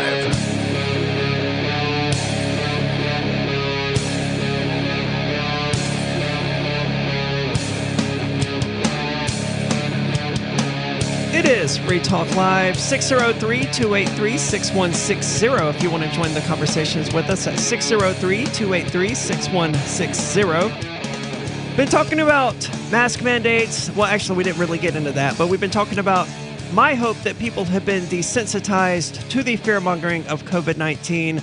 Then we got off into a really important topic that most people don't know anything about, which is income versus expenses. Most people living paycheck to paycheck simply have an expense level that exceeds their income level, and they don't know what to do about that. They've never been trained to do anything about that. They don't even have the wherewithal to analyze the situation to determine that's what the problem is. They know on some instinctual level that they're just spending too much money, but they think They could just work more hours or earn more money somehow, and that will magically solve the problem. or refinance their house or get a loan. But it won't, because we've been taught in this country that debt is not the problem. It's you're not making enough money. You need to fight for that minimum wage. Who's actually making minimum wage in this country? Very anyways, few except little high schoolers. Winners, yeah. Which is that's a crazy argument. That is, by the way, that is the current argument right now. It's if you're having a hard time after this lockdown where people haven't been working for like a whole 18 months. Yeah. They're blaming it on they're not making enough money at work. Well, maybe they're not, but there are places in the United States where people are making minimum wage. I mean, especially in the South, a lot of these towns, the McDonald's and the Burger King, the Wendy's employees, they're all making minimum wage. Yeah, but the cost of living is down too. Sure. But I mean, they are making minimum wage. And where are they making minimum wage? At fast food places in the South, generally. I would say someone straight out of high school. They were the last time I was there. In the South is probably making minimum wage. Hold on. No. For like a month. You haven't been in the South for like 3 years, right? Right. Okay, well, I suspect things have changed post-COVID because right now businesses are having to upbid to get people to come to work because they have to now compete with the unemployment that people are receiving. So a lot of those people that were making minimum wage, they probably are now on unemployment, and if they are going to get hired back, they're likely not getting hired back at minimum wage at this point. That's a fair point. Our company just started offering health insurance at my other job, and that's to bring in more employees. It's going to be ineffective because you have to have been there a year in order to qualify for it, so that's not really going to entice people. But they also introduced a 401k package and raises, of course, because they just don't pay well. Aren't drivers at your place making like $16, $17 an hour? Starting out? I have no idea what drivers are making. Huh. Well, I know that the restaurants around here have upped their game. I know that we're not talking about $9, $10. We're talking probably $14, $15 an hour just starting off. Which means that people are going to have to raise the prices of the food. Oh yeah. Yep. Which is going to decrease the amount of people who are eating there. But this is all a result of government getting involved in the economy in a way that it wasn't prepared to do. Or, I mean, it was prepared to do it, but in a way that the consequences it couldn't control. They're most definitely prepared to do this. It's the consequences. This is just like the people who live paycheck to paycheck. They don't think outside of the rules. They don't think down the street where, how is this actually going to affect me? They just want the immediate results, and that is, I need more money to pay for my things instead of looking at the big picture. And it's the same thing with our government. These are people who view the government as their ultimate parent, right? Their ultimate caretaker. That's what they see as the government just endlessly spending money, significantly more money than it's bringing in. Mm-hmm. Yeah, this is a good example. So you have these millennials, or at least 54%. Is it 54% of the population living paycheck to paycheck? Yeah. And then you have our government, which is only a reflection of our country, of our society. It's our government, people. You want to change it or you don't. Or you hate it like we do, or you love it, whatever. But it's an actual reflection of the people in this country. Well, I think it's the other way around. I think that, the government decided that it was going to implement Keynesian economics, which encourages spending instead of savings. And it just proceeded with that, and people took their cues from the government. I think it's half and half. I think it's life imitates art. I think we are both in lockstep. And when I say both, I mean the people of this country who have spending problems, which is 54% of Americans, are locking and lockstep with government. They're mirror images of each other. And the problem is these 54% of Americans living paycheck to paycheck, they don't think that they have a spending problem. Correct. They think that they have an income problem, and that they just need to find a way to make more money, or find another program that'll pay them more money. And it's clearly not or UBI or whatever whatever floats your boat this month. And maybe it's true to some extent, right? Only 40% of millennials earning more than $100,000 per year are living paycheck to paycheck versus 54% of the entire American population. So maybe you do have some chance of eventually having enough money where you don't exceed your expenses just because you don't live that lavish of a lifestyle. Exactly. And there's one thing to consider that this article covers is what are some of the reasons? One of them is the economy that we're talking about. Inflation is a real thing. But why are they so out of money? And one of the big ones is higher education. They got student debt that they're probably going to be paying for the next 20 years. Which is also a result of government getting involved in something and screwing it up. Absolutely. So let's get further into the article. Why are people broke? The economy is also a huge factor behind why six-figure earning millennials feel broke. As the report said, living paycheck to paycheck sometimes carries connotations of barely scraping by and of poverty. The reality of paycheck to paycheck lifestyle in the United States today is much more complex, and the current economic environment has made it even more complicated. It cited the example of a college-educated 35-year-old earning more than $100,000 while juggling a mortgage, student loan debt, and possibly a child or children, which could leave them with little savings for big purchases or unexpected emergencies. And see, I want to weigh in on something here because it characterized these people as not living in poverty. And I disagree. When I was looking to title this or make show notes earlier, I started to say rich millennials are broke. And I stopped because they're clearly not rich if they're broke. Right. They're living in poverty right. because they're not saving any money. Well, they're probably driving. But what are they driving? They're probably driving a nicer car. What's their house look like? What's their neighborhood look like? What are they eating? They're not living in poverty. It's not going to last, though. But they're the connotations. These people, these paycheck to paycheckers, there's the idea that lifestyle is poverty, is impoverished, which in actuality, bullcrap. Well, poverty doesn't really exist. I mean, sure, some people are, homeless and destitute on the streets, but by and large, poverty doesn't exist in the United States. Your average poor person has a 65-inch television and a fridge full of food. Right. Mm-hmm. They got more than one TV. Yeah, cell phones. If you're living in a shack with no windows, if you're walking around barefoot, if you're scrounging to trash bins to find food, you live in Venezuela. Exactly. That's poverty. That's impoverished. By the way, I found some info here. McDonald's, a story from the New York Times in May of this year, said McDonald's, hoping to add 10,000 new employees in the next 3 months, said it will increase hourly wages for current employees by an average of 10%, and that the entry-level wage for new employees would rise to $11 to $17 an hour based on the location. So presuming the South gets the lower end, probably it's $11 an hour at McDonald's to start. That sounds about right. I think our McDonald's here on the end of the road here is 15 an hour. Yeah. Which makes sense for Keene. I thought it was 11. It's between 11 and 17. You mean here in Keene? It's got to be higher than that. It's higher than that. Well, it was 11 before the pandemic, at least. That's what I'm saying. You can't look at what was before the pandemic at this point. Well, it's easy to forget that the pandemic happened because the only thing I ever noticed was fear-mongering and a bunch of people wearing masks. Yeah. To me, that was the extent of the pandemic. I mean, you drive by McDonald's here in Keene, which... New Hampshire's got supposedly the lowest unemployment in the entire country or something like that. And by the way, also the cheapest food in the country.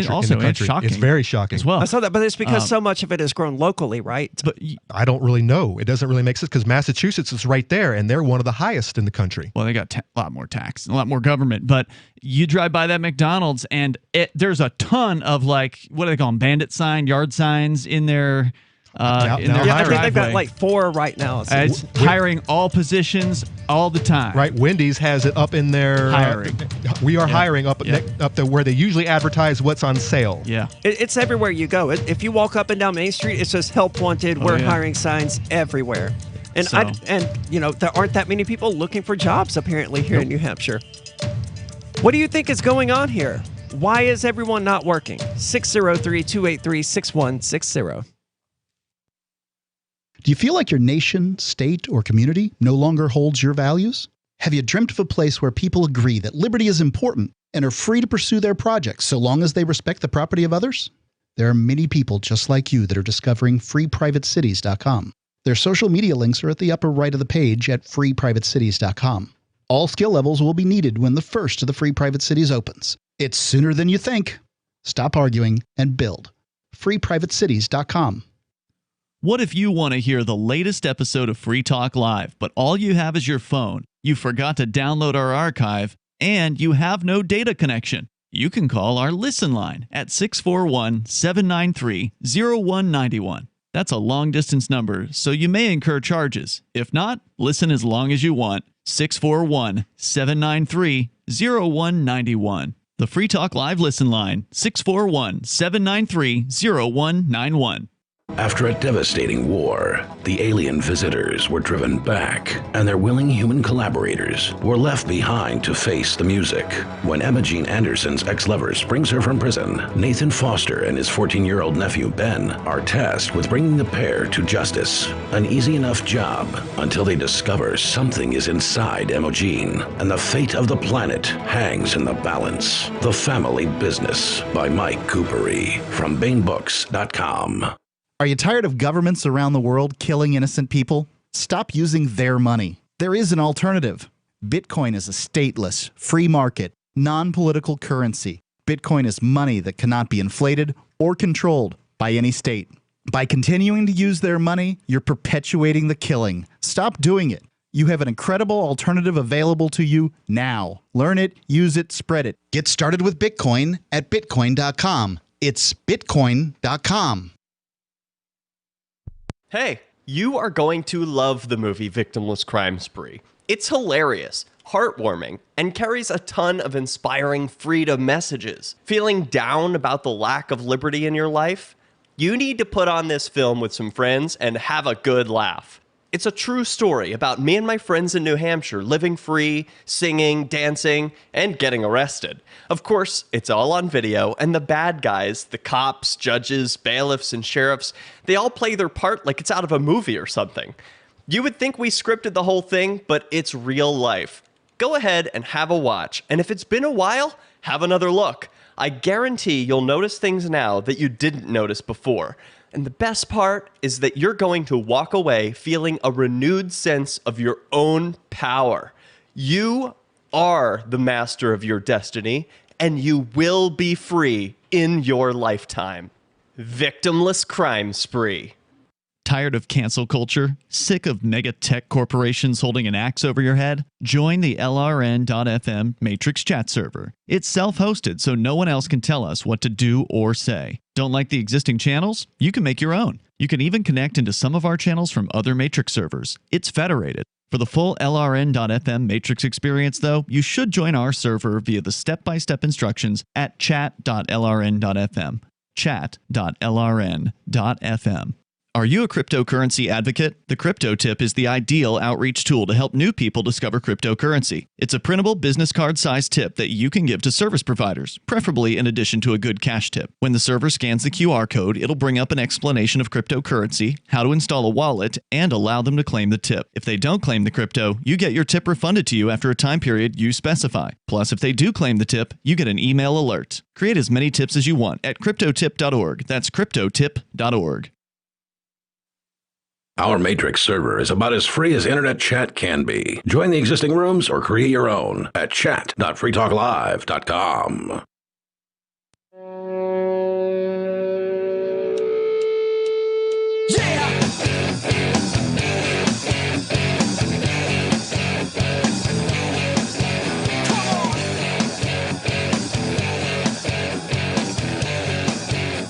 It's Free Talk Live, and apparently we've earned a new achievement. We now have the COVID-19 information warning banner thing popping up on our videos on Facebook. So kudos to us for earning that little badge. This post wasn't up 30 seconds, and we got the COVID-19 Information Center vaccine resources bullet. It's either because of something from past videos or because of something said in a commercial. I mean, we weren't listening at the time, so we have no idea. I can't imagine that Facebook's AI that is, detecting this sort of thing is actually good enough to have detected a live stream within that amount of time and flagged it. I think you're right. I think it's from something said in the past. But it's not surprising. I mean, we knew it was coming. The reason we're not streaming to the Free Talk Live YouTube channel is because it's, one strike away from being permanently deleted, which loses the entire archive of shows there. And, we don't really want to do that. So we're just sort of waiting on bans to expire, and it's going to take a year, right? We're likely to get kicked off of Facebook as well. We're likely to get kicked off of Twitch, but that's for a different reason. If you go to video.freetalklive.com, you'll realize why. And we're likely to get kicked off DLive eventually. That's why people should go to Odyssey, because you can't be censored on Odyssey. Spelled O-D-Y-S-E-E. Yes. Yeah, weird spelling. Video.freetalklive.com will take you directly there. And from there, you can just click home and create your account or your channel, whatever you want to do. It's decentralized. It's a way that you can actually get your content out there without worrying about getting censored by Facebook and Twitch and Twitter and YouTube and all these other places that are actively moving to censor people. Because it's a time of fear. We should all be afraid. And if you're not afraid, then you're just doing it wrong. You should be afraid of your neighbor. You should be afraid of your friends. You should be afraid to sit outside in your backyard by yourself if you're not wearing a mask. At least that's what this lady seems to think. I don't remember exactly now. Oh, from Australia. This lady in Australia. New South Wales. She is Dr. Carrie Chant, and according to the theblaze.com, she is the head health minister, the chief health officer of New South Wales, Australia. Now, so she's actually a governmental bureaucrat. Yeah. So as she's like your Fauci. She's the New South Wales version of that, basically. And so basically, you've got what's going on down there right now. If New South Wales is extremely tyrannical in how they're handling this. Yeah, there's been a lockdown in Sydney for the last few weeks. Very, very serious lockdown. There's news in there's like headlines over at the Drudge Report today about a guy that has been arrested, I think, for using bed sheets to escape his hotel room. Yeah, I saw that. There's another woman who's being prosecuted for having a drone deliver her cigarettes to her hotel as well, apparently. and this is all because of a couple of cases, right? I mean, there's obviously not that many, but it's enough for them to freak out in the government and lock everybody down. Remember, it is wintertime there. Yes. In Australia right now. So, people think that everything's clear, all's well here in the United States. Just you wait, because they're already bringing back mask mandates in California in the middle of summer. It's coming. And Variant Epsilon is coming. Yeah, I mean, they only had a month off in Los Angeles County before they came back with the mask mandate. Good Lord, man. If I lived in California, I would get the hell out. And some people, a lot of people are. Yeah, get out while you still can before they lock you in. The way that they have done people in Sydney. I got to tell you, man, if they try to lock me in a hotel and tell me, no, you can't have cigarettes, I'm going to find a way to acquire cigarettes too, even if it involves having a drone fly them to me. That's insane. But Australia, it could be better. All you have to do is be a bit unfriendlier. Whilst it is in human nature to engage in conversation with others, to be friendly, unfortunately, this is not the time to do that. So even if you run into your next door neighbour in the shopping centre, in the Coles, whilst you're at Coles or Woolworths or Aldi or any other grocery shop, don't start up a conversation. Unbelievable. Just ignore your neighbours. She said she prefaced it with, I know that you are, friendly people. She basically says, don't be friendly anymore. Well, the average person is friendly, right? I mean, it's not unique to Australia or anything like that. The average person is nice. Well, this bureaucrat is telling you not to be nice, to treat your neighbor basically like a leper, like an alien. Like a disease-carrying rodent. No talking. Even if you have a mask on, don't get near them. Don't speak to them. Don't say anything to your neighbors.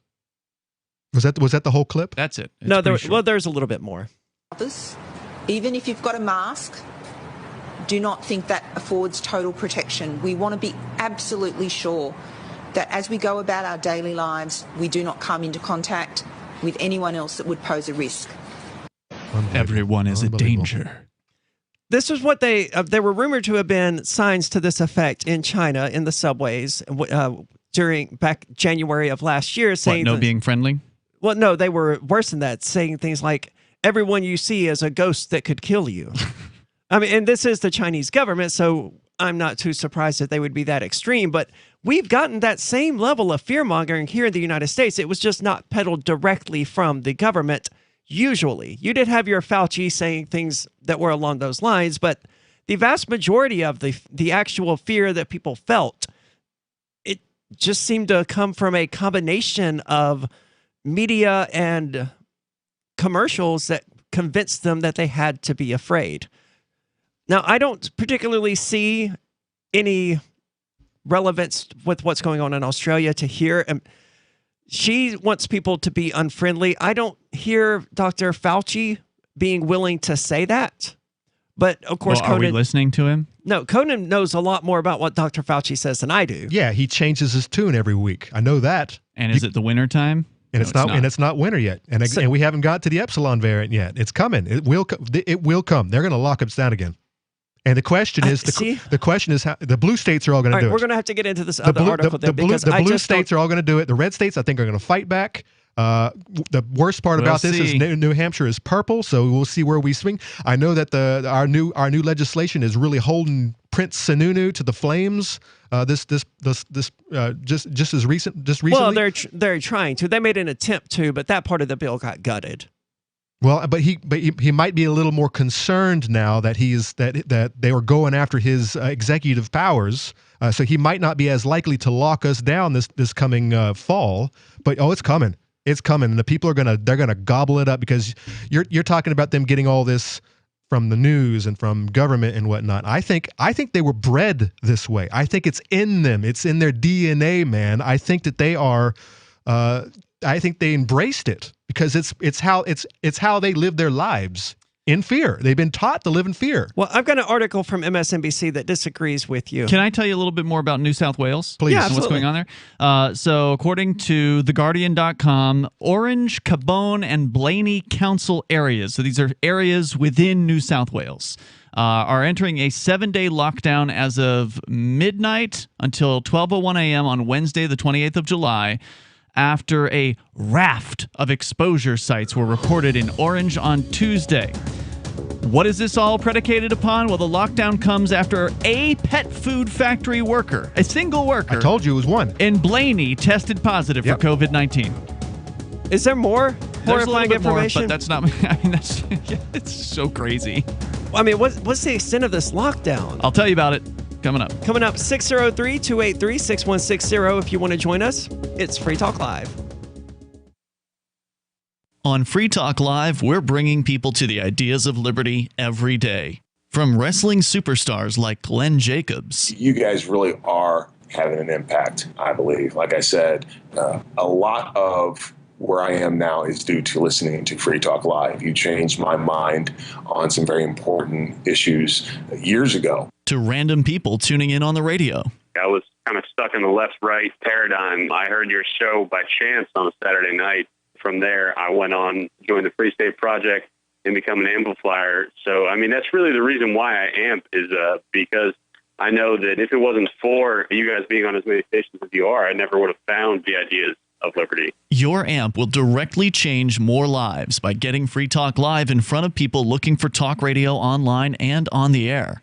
When you amp Free Talk Live, you get perks like access to the AMP-only Facebook group and AMP podcast. Visit amp.freetalklive.com. From Feature Story News in Washington, I'm Simon Marks. The White House has disclosed that a fully vaccinated staff member has tested positive for COVID-19 and isn't the first. Meanwhile, on Capitol Hill, the congressional physician says the Delta variant has now been identified in the compound's buildings. Some members of Congress and staff members, also fully vaccinated, are reported to have tested positive for the virus. At the White House, Press Secretary Jen Psaki. If you are vaccinated, you are protected.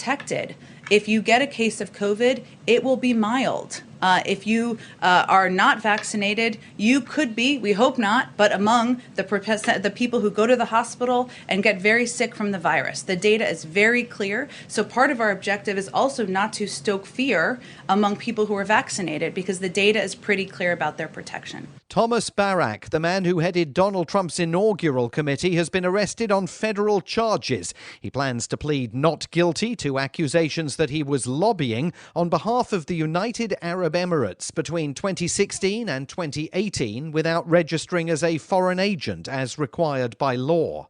The British government says it will work with the nightclub industry on the imposition of vaccine certification for entry to venues.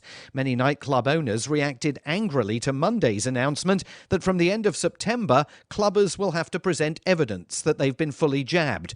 Business Minister Paul Scully. We're talking about, especially places where there is, where ventilation might be an issue, where people are getting together in crowded areas. And we'll work through the detail, but what we want to do is give fair warning now. so that we can work through the detail with operators over the next few weeks. We are encouraging venue owners to be using this on a voluntary basis in the meantime. The head of the Tokyo Olympics is refusing to rule out the possibility that the Games might still be scrubbed. The opening ceremonies are due to take place on Friday, but a growing number of COVID cases in the Olympic Village have raised fresh questions about their viability. Billionaire Jeff Bezos has successfully blasted off into space and returned safely to Earth. The crew alongside him included both the youngest and oldest people ever to go into space. From FSN's New York bureau, Will Denzelo reports. Touching down after an 11-minute flight, Jeff Bezos said it was the best day ever. This was the first crewed flight on his new Shepard rocket, which was built by the Amazon founder's Blue Origin company. Also on board was Bezos' brother, an 18-year-old student, as well as 82-year-old Wally Funk, who finally made it to space after being a part of the Mercury 13 program back in the 1960s. Earlier this month, billionaire Richard Branson also journeyed into space with his Virgin Galactic company. William Denzelo, New York. From bureaus worldwide, this is FSN. You can stick it to the man and big tech. Join our FTL social mastodon at social.freetalklive.com.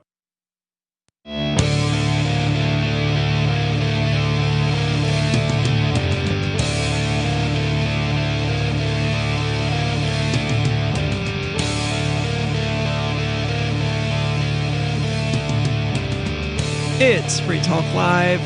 We're lucky here in New Hampshire compared to other places. The lockdown here in New Hampshire, it lasted for maybe 6 weeks, something like that. The actual lockdown when bars were closed and there was no indoor dining. It wasn't even a lockdown. They called it Stay at Home 2.0 or whatever. And well, it was a lockdown for those businesses that were required to lock their doors and not open. Were there businesses like that? I know some. Yes, bars weren't allowed to open. Oh, yeah, that's right. You couldn't go into bars. That's right. Yeah. I think that, and there were businesses that never opened back up. But there was no Certainly. lockdown in that we went out and we partied at Central Square for 36 weeks in a row and never had any cops tell us we couldn't be there. No, and there were a few times when we were actively in violation of the governor's orders because we had more than 10 people there. And, what was the worst that happened? A couple parking tickets. I mean, which all got dropped. At one point... did they? Good. Yeah, of course. Good. A party got thrown that more than 100 people attended. Nah, 70. Okay, well, okay. But it was still at one particular time there were. So, I mean, there was no real stay-at-home order. And even then, the stay-at-home order that Sununu put out said anything you deem to be necessary to your life is necessary, which is like saying there is no stay-at-home order. So there was a big loophole within it. Anything you wanted could be considered necessary. But we're fortunate. We're not in New South Wales, which has a 7-day lockdown going into effect because one person tested positive for COVID-19. One person in a pet food factory in a place called Blaney, and as a result, they're locking down Orange, Cabone, and Blaney council areas in New South Wales. Residents of the council areas, they say, must only leave home for essential reasons, including shopping for food and essential items, medical care, and work or education where it can't be done from home. Exercise is limited to 2 people together or members of the same household. The New South Wales health bureaucrats said weddings and funerals would be able to take place until Thursday night, after which only funerals would be permitted and capped at 10 people. Meanwhile, the state... Do they know how far out advance people plan their weddings? Because if you planned your wedding during this 7-week period, that's ridiculous. That happened with my ex-girlfriend. It did. Last year. She had a big wedding planned and couldn't happen. The venue wasn't going to allow it because of all the stupid government restrictions, and so just it didn't happen. Have we heard any information about Australia's Freedom Pass? Or has there been any talks about how they plan on implementing the new tracking system to keep their people in we can check into that, but no, I haven't looked into that. You're welcome to check on that, but The state government is planning to, meanwhile, reopen Sydney's construction industry at the end of the month because, again, Sydney's been total lockdown. You can't even have construction workers out on construction sites. You can't leave your house, except to go to the grocery store. Nothing's allowed to be open. No business whatsoever in Sydney. The Premier, Gladys Berejiklian, saying earlier on Tuesday that, quote, green shoots are showing as a result of the greater Sydney lockdown. It doesn't, but Sydney's been locked down this entire time. For the last few weeks, Okay. heavy lockdown. They have absolutely no reason to believe that this helped the situation at all. They have no reason to believe that it hurt the situation, the COVID situation at all, but they have absolutely no reason to believe that it helped. For all we know, the same number of people got COVID-19 as we're going to get it anyway. Hard to say. According to the state, 78 cases were reported Tuesday, a drop on... In all of Sydney. All of the state of whatever the hell Sydney's, whatever state that is. But only 37, less than half of the 78, were in isolation during the whole of their infectious period. So people are still getting infected even though they're locked down. So the lockdown is probably not helping. It's hard to say. You can't compare apples to oranges or whatever. You can't, but I can tell you my experience when I had COVID-19 and I continued to go about my life as normal, and not a single person with whom I was in contact got sick as a result of me having COVID-19 around them. And when I say I continued working through this.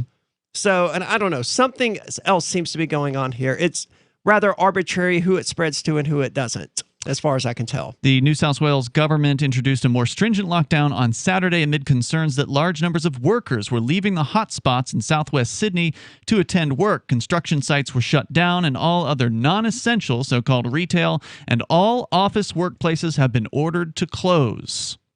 So people were trying to do their jobs, and the Australian government wasn't happy about it because they may have known someone who at one point in time waved at this person who worked at a pet food manufacturer. A shutdown of construction in Greater Sydney for 2 weeks affects 250,000 workers and will deliver a hit to the New South Wales economy of about 1.4 billion Australian dollars. How many workers? 250,000 workers just of the construction industry. 250,000 people told they can't work for an entire week.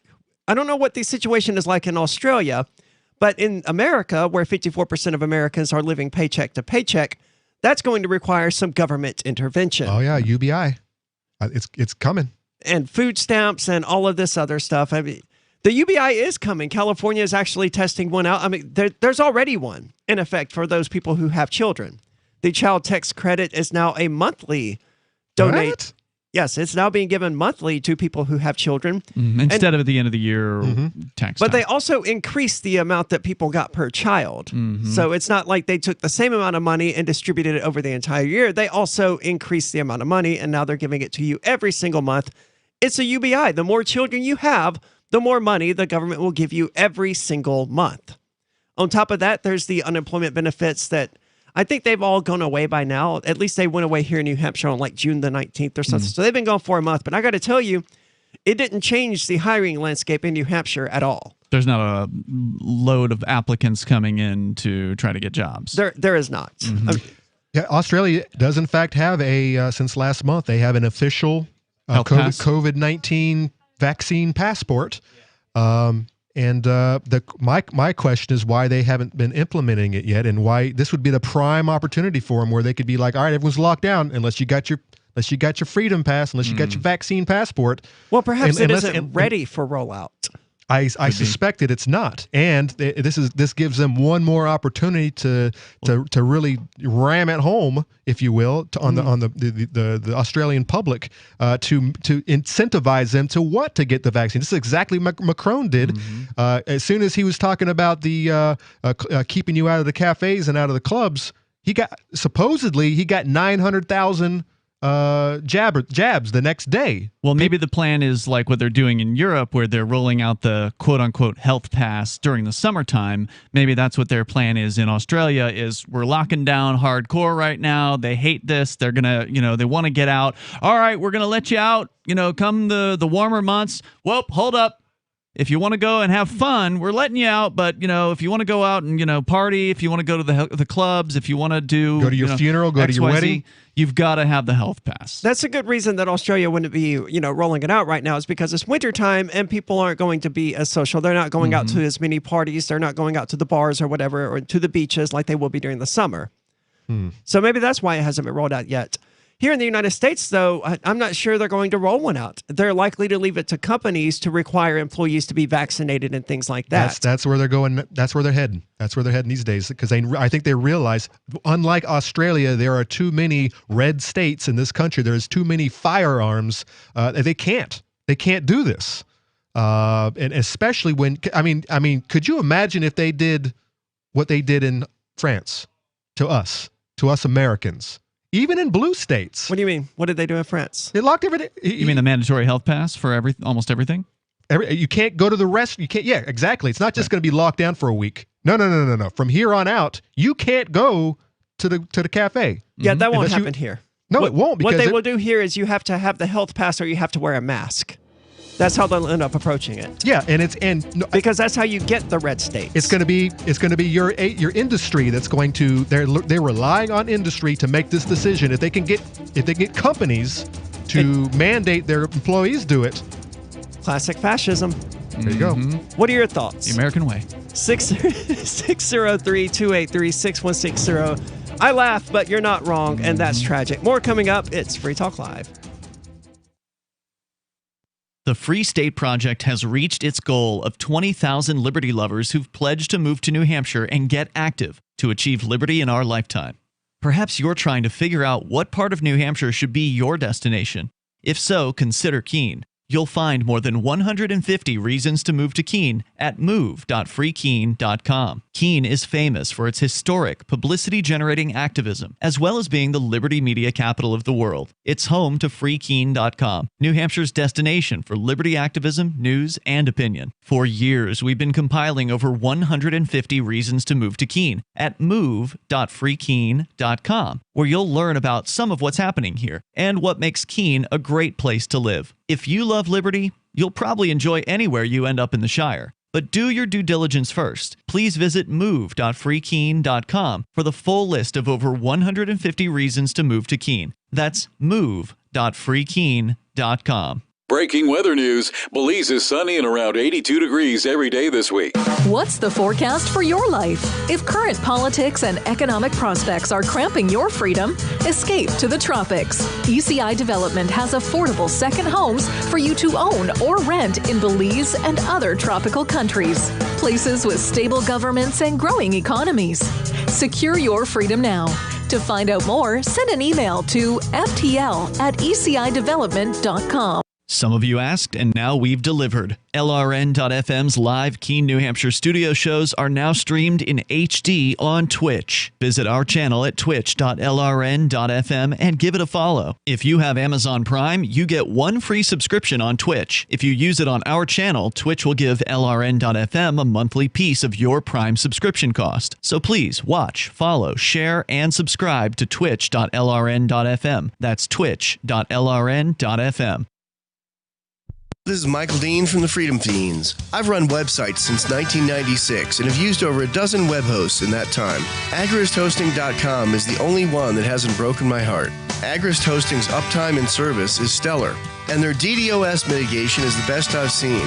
That's important because if you tell the truth in this world, you'll ruffle feathers. And some people will try dirty tricks to silence your voice. No matter what the haters hit us with, Agrist Hosting keeps our websites online. If you have a mission-critical commercial presence or a world-changing activism site, you cannot tolerate any skullduggery. So go with agristhosting.com. Have a WordPress or blog site, but you're not satisfied with performance or uptime? Or just want raw hosting? Want to pay with Bitcoin? Agrist Hosting specializes in high-performance hosting with personalized service. Go to agristhosting.com and click on the button that says Get Hosted. That's agristhosting.com. If you want to know the latest about Free Talk Live before we go on the air, all you need to decide is how you want it delivered. It's your choice. Visit news.freetalklive.com to receive our usually weekly news updates by email. Plus, we have a Twitter account at twitter.freetalklive.com, and you can follow us on the decentralized Mastodon platform at toot.freetalklive.com. So please follow us at toot.freetalklive.com and sign up for our emails at news.freetalklive.com. After a devastating war, the alien visitors were driven back, and their willing human collaborators were left behind to face the music. When Emma Jean Anderson's ex-lover brings her from prison, Nathan Foster and his 14-year-old nephew Ben are tasked with bringing the pair to justice. An easy enough job until they discover something is inside Emma Jean, and the fate of the planet hangs in the balance. The Family Business by Mike Coopery from BaneBooks.com. Don't miss a moment of Free Talk Live. Get our archives daily via our podcast at feeds.freetalklive.com.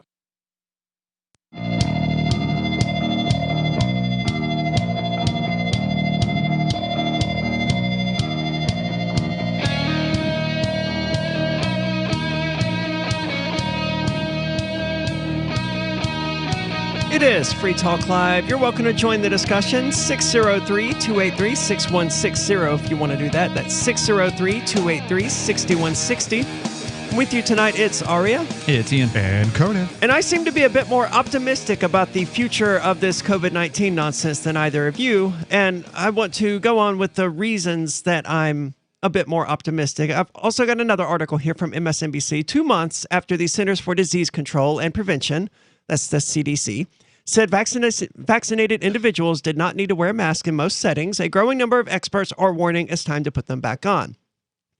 First, there was Los Angeles County, where the rising menace posed by the Delta variant. See, that's what I hate about the media, man. They use terminology that they know is going to make people afraid. Sure. Oh, yeah. Oh, and here's one thing that should be noted. These variants, they're all based on computer programming. They're all based on predictions. What do you mean? There isn't a variant. They don't have this thing locked down. They haven't isolated this thing. This is what they say is happening, and those are the questions that should be asked.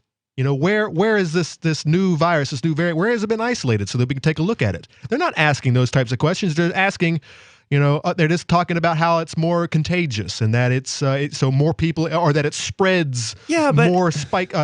We've heard that nonsense with every single strain of this thing. No, well, there have been different mutations. Fauci was calling it the mutant virus and all this and that. It's a cold. But this is the first variant they've really named, and it's been, I guess we've been talking about for like the last 2 months. This is like the big one. Which makes me wonder where we're going with this next. So a new vaccine, a new booster. The Delta variant prompted health officials to reimpose a mask mandate. Then Bay Area health officers on Friday recommended that residents of 7 counties resume wearing masks indoors. Mask mandates are being discussed too in coronavirus hotspots such as Arkansas and Missouri, where cases have sharply increased in recent weeks and many residents remain unvaccinated. And wait, why are you more optimistic because of this story? This sounds bad. All right. Because first of all, this is MSNBC, right? So they're hard left. Right. They're painting this as scary as possible, but the good news is coming up. All the Republican Christians, they're fighting back, right? No, of course not. No, they're the ones they're the ones that are refusing to wear the mask and get the vaccine, and they're keeping this virus going. It depends on which ones you're talking about, because there's a large number of them who would say that Christ would tell you to wear the mask. Because it's just helping your neighbor. It's just self-sacrifice or whatever, and Christ was all about that sort of thing. These are the same ones that said that Christ was a socialist? No. Probably. But, if your neighbor asks for your cloak, take off your... I don't remember the phrase now. I don't know these Christians you're talking about. This is I've never heard of them, seen them. Well, they seem to exist. Universal masking indoors is a way of taking care of each other while we get more people vaccinated. It really doesn't disrupt any business practices. It allows us to remain fully open while we acknowledge that the Delta variant is spreading like wildfire here. I'm gonna say it does disrupt business practices. As a person who's had experience in retail, for instance, you want to be able to smile at your customers. You want to be able to breathe. You want your customers to be able to breathe. You yourself should be able to breathe. But further, just having the ability to smile is a very important factor to having your customers feel comfortable in the store, having them feel like they're welcome in the store, and feeling like they can ask a question or whatever. Human contact. But you know what? That really doesn't matter any longer, especially in New South Wales, where you're not even supposed to look at the customer across the aisle from you. You're supposed to just keep your head down and keep on trucking. So I mean. A mask is the least of your issues. You're not even supposed to look at your guy. Never mind the people who work in restaurants, right, where some of these kitchens are just monstrously hot, and you're being told, oh, it's the middle of summer, but you got to put this mask on and, immediately raise your body temperature by several degrees. Yep. Or the people who load trucks for a living. Oh, my God. In the deep south, 80% humidity, 98 degrees, you're loading trucks, but you got to wear this cloth over your face, basically waterboarding yourself every moment of your working day. That's a disruption to business because those workers are less efficient. Exactly. And you should call OSHA and demand your oxygen. And I'm surprised we didn't hear more OSHA stories. Isn't going to move on. I'm surprised we didn't hear any stories about that, because they actually dictate how much oxygen employees are supposed to get on the job. Otherwise, you could sue your employer. We need to prepare for the public. We need to prepare the public for what could be, again, a return to some of these mitigation measures. Former Surgeon General Jerome Adams said to hit the reset button and once again recommend widespread mask wearing as coronavirus cases spike. But the growing calls to reinstate mask mandates, echoed by the American Academy of Pediatrics, which Monday called for everyone over the age of 2 to wear masks, regardless of vaccination status. Right. You thought that vaccine was going to get you out of this. Isn't that amazing, man? It's not a shock. They were saying in advance that was going to be the case. What they say? I thought that not having to wear a mask was one of the reasons for people to get the vaccine. Oh, I mean, sure, that's what they thought, but Fauci was saying in advance that you would likely still have to wear a mask. I mean, that was said he did say publicly. That. So it was not. Well, it wasn't a secret what their plan was here. And so, all right. So the CDC has recommended that vaccinated peoples don't have to wear a mask any longer, but the WHO, on the other hand, has not said that this is. And so the followers of science have stopped following the CDC, of course, because it conflicts with their bias, and they are, of course, going with the World Health Organization these days, which is interesting. So people pick and choose how they're going to live in fear. The World Health Organization supports their fear, which I'm serious. I said it in the last segment about that it's in their DNA, that they're actually trained, raised to live this way. It actually is fulfilling. This is part of their training to live like this, to live like monkeys in a cage, and to be hosed down every couple of days by their captors. And it's been happening so long to them that they don't feel normal. They don't feel right unless they're getting hosed down by their captor. This is the strangest thing. The monkeys, the tests, or the experiments that you're sort of referencing there. The banana on the ladder. Do you want to explain it a little further? Yeah, because I have no idea what you're talking about. Okay, so this is actually false. This is actually a false study, but there is a study that I think that this came from. So basically, what happened is they've got 5 monkeys, and they put them in a test room, and they put a ladder in the middle of the room, and at the top of the ladder, there's a bunch of bananas. And of course, what are monkeys going to do? They're going to climb the ladder and they're going to eat the bananas. Except as soon as the first monkey reaches and tries to grab the bananas, the tester goes in with a water hose and sprays them all. Until finally, every time a monkey tries to reach for the banana, they get sprayed. All of them get sprayed. And so they decide it's not worth it. They don't want the bananas anymore. So they stop concerning themselves with reaching sustenance. And what do? They take one of the 5 monkeys out of the test room and they replace it with a brand spanking new monkey that has never experienced the water hose before. And then they release the bananas. And what does he do? He immediately reaches for the bunch of bananas, And what is his captors, the other 4 captors that have been left in the room, what do they do? They beat up the monkey reaching for the bananas because they don't want to get sprayed. They know what's going to happen. The new guy doesn't know what's going to happen. He's completely oblivious to the pain that's coming. Now, why do you say that's false? I always heard that was a true study. You're saying that's false? It's a false study. It never happened. Damn. Now there is a study that's very similar. But anyways, to get it all out of the way, they slowly replace all the monkeys until there is not a single monkey has been sprayed by water in the room.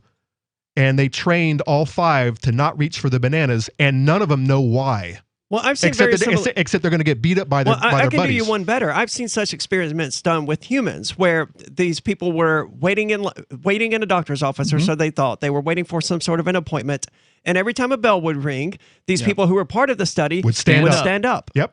And the people who were just there, the subjects of the experiment, unknowingly would stand up as well. They'd look around, but they'd do it. Yep. And then there was no one left except the actual participants in the study. And sure enough, they would all just keep. Some of them even asked, why are we standing up? No, this is what we've always done. Yeah, that's an actual study Yeah. that has happened. Humans can very easily be trained to do things without having any explanation for why they're doing it. I've got a friend who was trained by his vehicle to put his seatbelt on, because it was just so annoying listening to that beeping that never went away that eventually he just started putting his seatbelt on. And his saving grace was that he knew his vehicle, this machine, had trained him to do a thing. A machine training a human. How many people have been trained by things like that, by annoying little sounds that go off if you don't put on your seatbelt to behave a certain way without even knowing about it? Do you have examples of this? 603-283-6160. More coming up. It's Free Talk Live. Do you feel like your nation, state, or community no longer holds your values? Have you dreamt of a place where people agree that liberty is important and are free to pursue their projects so long as they respect the property of others?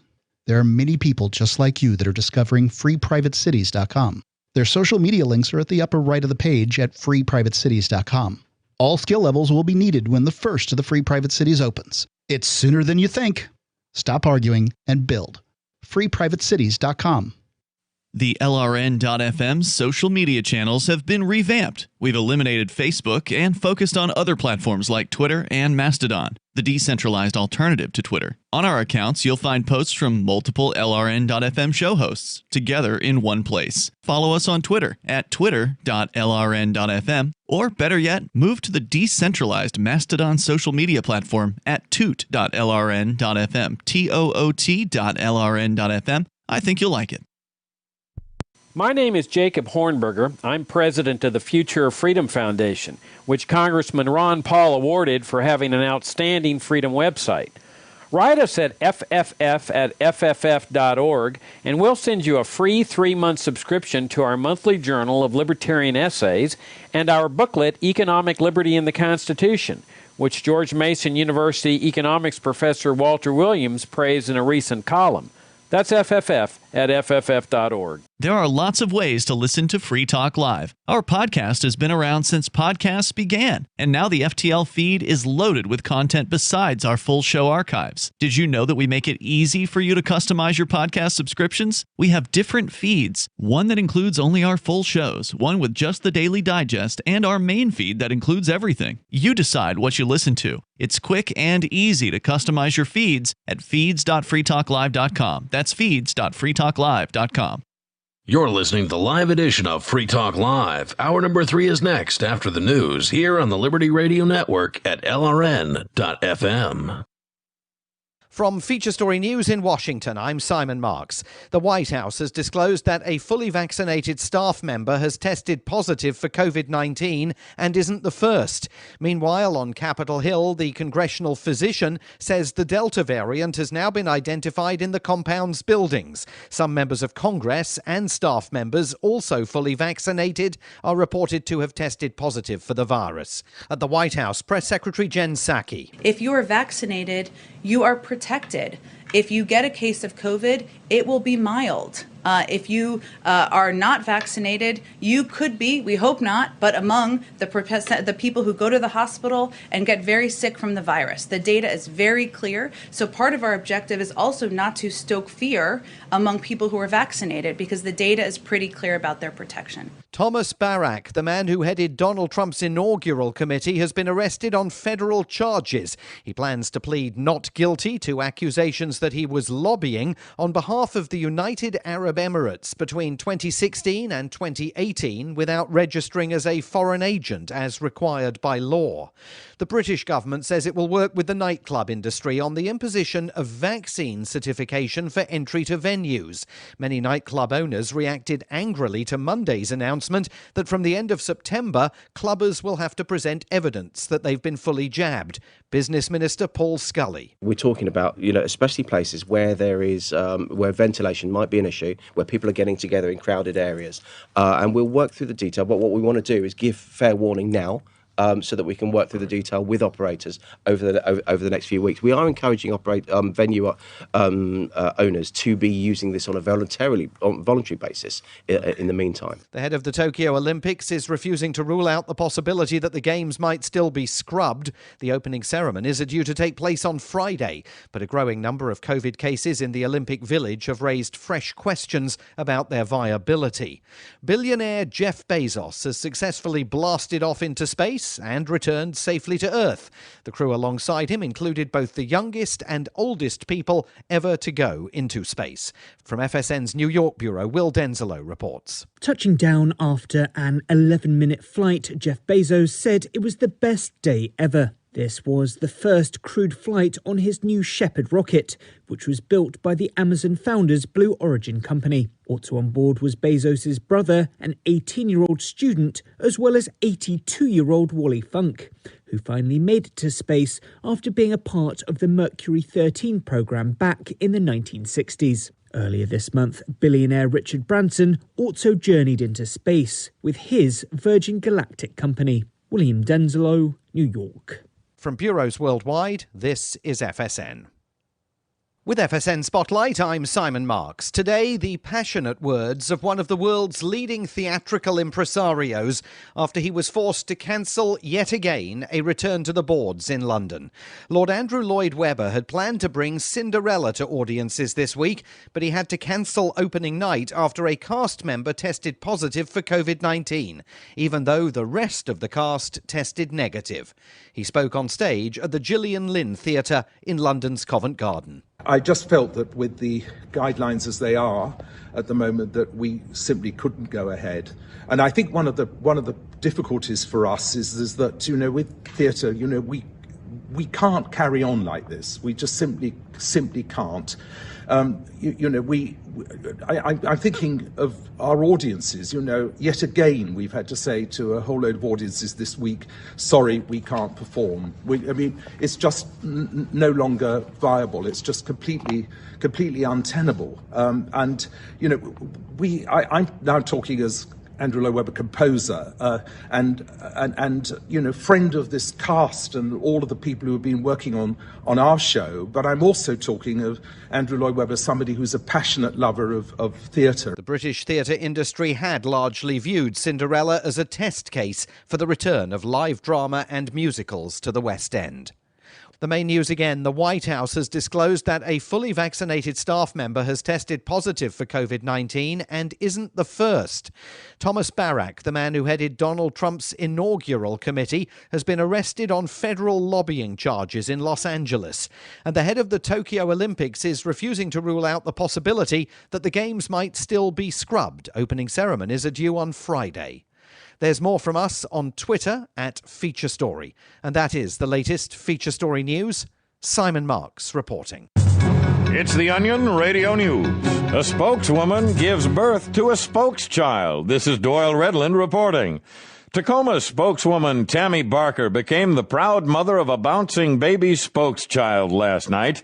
According to spokespeople, Barker, a spokeswoman for a Tacoma-based pharmaceutical firm, the birthing process was a major success. Peter Wahlberg, spokesman for Tammy's husband Phil, had this to say. At 9:17 p.m. last night, an 8.5-month-old spokes fetus was delivered alive, and through the miracle of birth became a 7-pound, 6-ounce spokes child. Spokes father and spokes mother are doing fine. Spokeswoman Barker is expected to be released from St. Robert's Hospital tomorrow. The spokes child will remain in the hospital's media care unit for several weeks of training. Doyle Redland for the Onion Radio News, online at theonion.com. This is the Onion News Network.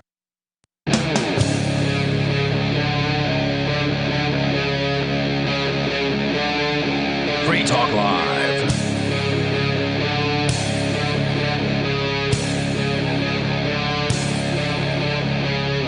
It's Free Talk Live, where you can call in and take control of the airwaves and talk about anything that you have an opinion on. 603-283-6160 is the call-in line if you want to do that. That's 603-283-6160. And data is beginning to come out that verifies something that we knew all along, which is that having and recovering from COVID-19 offers far more immunity than the vaccines. I was just looking at something that was shared on Facebook, just a screenshot someone sent me. And the numbers, it's like 6.7 times more likely to catch COVID-19 a second time if one gets the vaccine versus versus having COVID-19 and recovering from it. Oh, that makes sense. Right. It's almost like the human body has, 200,000 years of evolutionary training on how to deal with viruses versus this. No, really? Yeah, I know, right? Huh. It would be so shocking to find out that that's true. And now you have a bunch of industry, money-making industry playing God, trying to make up their own, and really playing around with the old system, the old way of doing business, and going to town on some brand spanking new science. And guess what? You guys are the guinea pigs. I hope we get past all of this.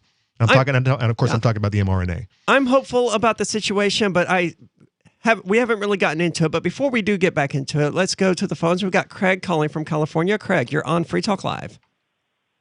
Hey, how are you guys doing? Hey, Craig.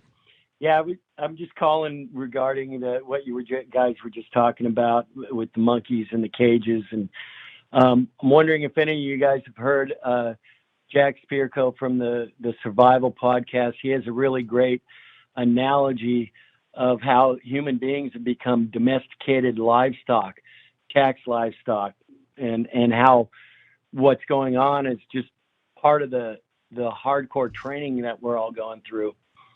And it's just a great analogy. And you guys talking about the monkeys and the cages and what's the analogy, if you don't mind? I mean, I'm familiar with Jack Spirko, but I've not heard this. Yeah, how that the one group of monkeys that were trained to act a certain way will keep these other monkeys in line with what their trainers want. And you see this with the people that freak out if you walk through the door without a mask, when there's no rationality whatsoever to wearing a mask. If you do any sort of analysis whatsoever, they're just there could be some rationality behind it. The issue, as far as I can tell, is that people don't wear them properly. They're constantly touching them and adjusting them and things like that, which is just touching a petri dish that is basically attached to their face. Just thinking about the nasty diapers on them faces all day long, just pulling them off and then throwing them on the ground. I see them on the road all the time, and they're everywhere. And as far as people throwing them in the trash, there's 100,000 of these things thrown away every week in the United Kingdom. It's disgusting. And I may be wrong on that number. I think it's actually 100 million, if I recall correctly. I don't know. Yes, 100 million are thrown away each week in the UK. That's insane. So yeah, the environmental damage from this is untold. And yet the very same people who are pushing this stuff also believe in saving the environment, but they don't seem to care about all this. I mean, how long is it before we see a mask choking a turtle to death in the, the ocean or whatever? I think I've seen that picture actually. I talked about this when I had to go through these drive-through lines at banks, and I saw because it was winter, so people left their cars running. Mm-hmm. Instead of being able to turn your car off and go into the bank, you had to just sit there pumping out all of these deadly carbon emissions into the atmosphere. And I said, what's the point of saving our lives if we have to destroy the environment to do it, right? Because I don't believe either of those things is going on, but that's the narrative they're weaving. And I don't remember the responses I got, but it was basically, yes, stopping COVID-19 is more important than saving the environment. By the way, that's my same argument for more roundabouts. People stopped at red lights are basically killing the earth, supposedly destroying the earth, and roundabouts not so much because you just keep moving, you keep on flowing, right? Craig, you're in California. What's it like out there? Where are you in California? I'm 15 minutes outside of LA County. But you mentioned I surf a bit, and I see masks floating in the water. So so much for the environment on that. Yeah. But yeah, there's still too many people running around with their masks on, even outside, even in their cars alone. In California in the summer? Well, Los Angeles County just reinitiated the indoor mask mandate. So, I mean, of course they're going to keep it on outside just because they're obedient. I hate to say it's Orwellian, but one of the things that, is Orwellian about it is just the government seeing how much an individual will torture themselves.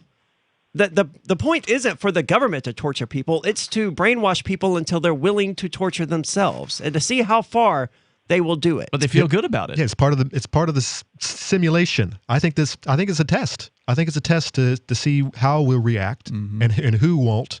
And I don't know. It's troubling, but I mean there might be some light. I am more optimistic in all of this in that this is a huge test and that some of us are actually winning the game. Craig, how bad does it have to get before you get out of there? Yeah, I was just going to ask you the same thing. What's keeping you there, man? Oh boy, family.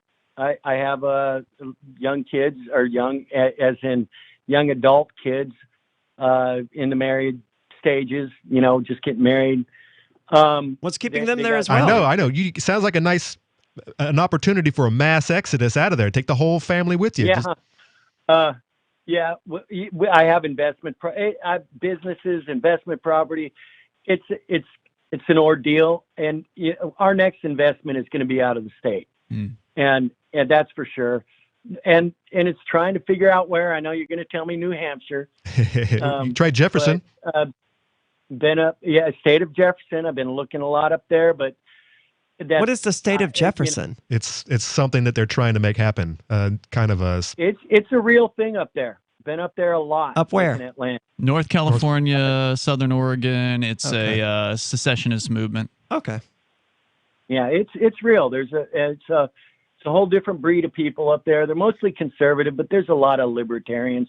There's something going on up there called the Red, White, and Blueprint, which is more of a conservative movement, but it's still libertarian in a lot of its thinking. It's just the idea of still, it doesn't seem likely that California, one of the most tyrannical states in the United States, is going to allow a segment of its population to just break off and start doing its own thing. I mean, if California, there's a leftist secessionist movement in California that has a fair amount of steam. And I believe they're trying to get another ballot measure or a ballot measure put on soon. Yep. I'm not sure what the status of it is. Yes, California is the group. But if they are successful in, moving the idea of secession forward, since they're a group of leftists, I imagine that if the conservatives in Northern California came to them and said, hey, while you're leaving, we'd also like to break away from you. And they might go for it. I don't know, man. The lefty socialists, they want control over people. Yeah, that's my thinking in this. Unless it's so hard for the leftist secession movement to break off that they are not able to really take the whole state with them because they don't have enough power. I think that will give Jefferson the opportunity to kind of go their own route. But the leftist that Arya is referring to, that I agree with, they're not going to allow it to happen unless it's out of their hands and they can't take it with them.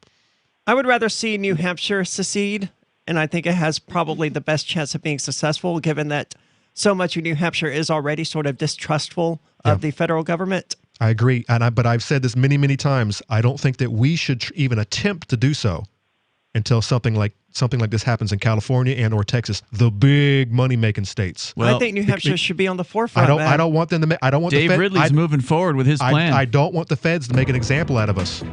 I want a big state. They're already trying. I want a big state like Texas to do it first, and I want them to take. I want all eyes on Texas, and then we can kind of slip off in the night when everyone's looking the other way. It's not going to work that way. No, and I don't think the federal government would react the same way today as they did in the 1860s. But I don't know. Maybe we'll find out. Let's find out. Yeah. Go to nhexit.org. .com? I don't know. It's not my site.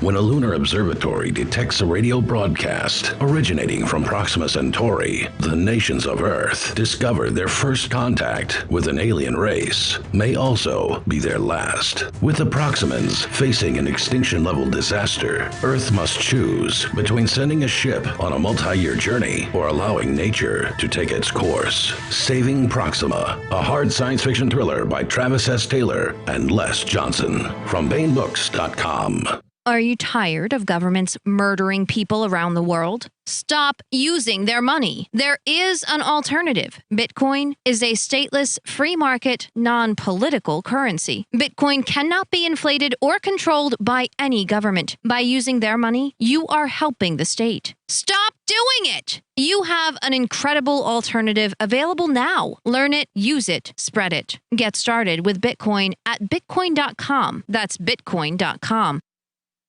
Do you feel like your nation, state, or community no longer holds your values?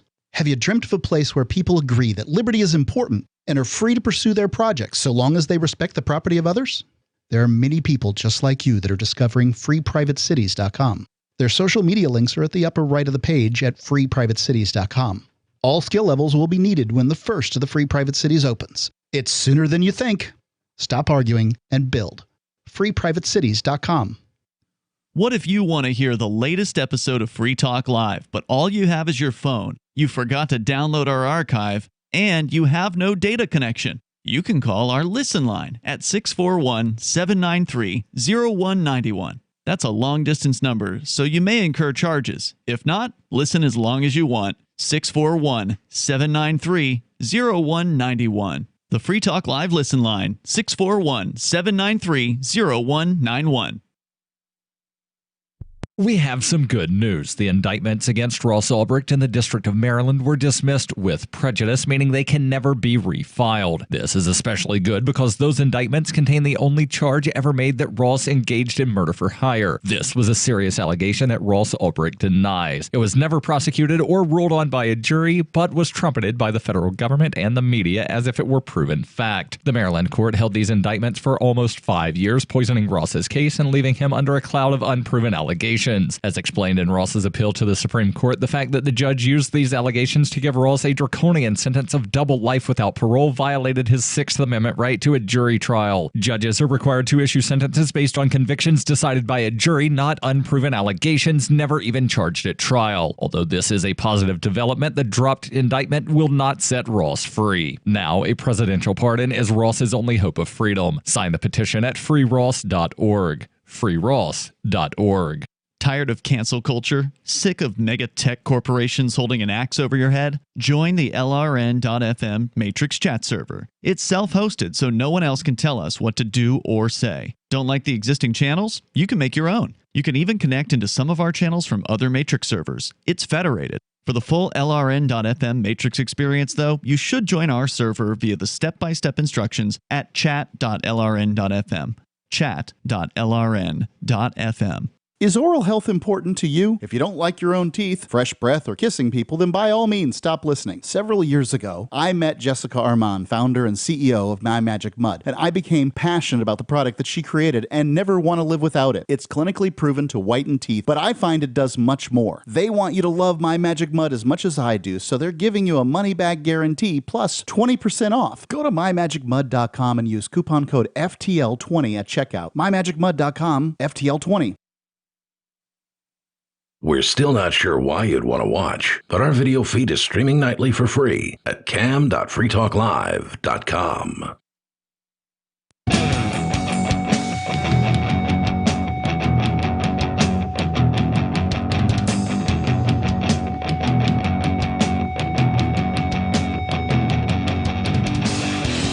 It is Free Talk Live, 603-283-6160 if you want to join the discussion. That's 603-283-6160.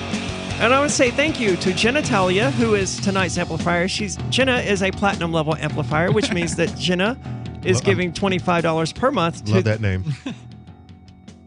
Oh. Is it the second time? I think it is, yeah. Yes. Every single time. I don't know, man. I don't hear it when I say it, I guess. She also didn't get the Terry wrist thing. I know, right? Yeah. I don't know. I'm not good with puns and wordplay, I guess. But anyway. Keep sending them in, people. As long as Arya's on, you're going to get her. Jenna is contributing $25 per month or at least $25 per month to the AMP program. We don't ask that much. All we ask is $5 per month to join the AMP program. And AMP stands for Advertise, Market, and Promote. But it seems like joining the AMP program might be the best way to get me to say something stupid on national radio. So if you value that, you may consider joining the program and using a silly name.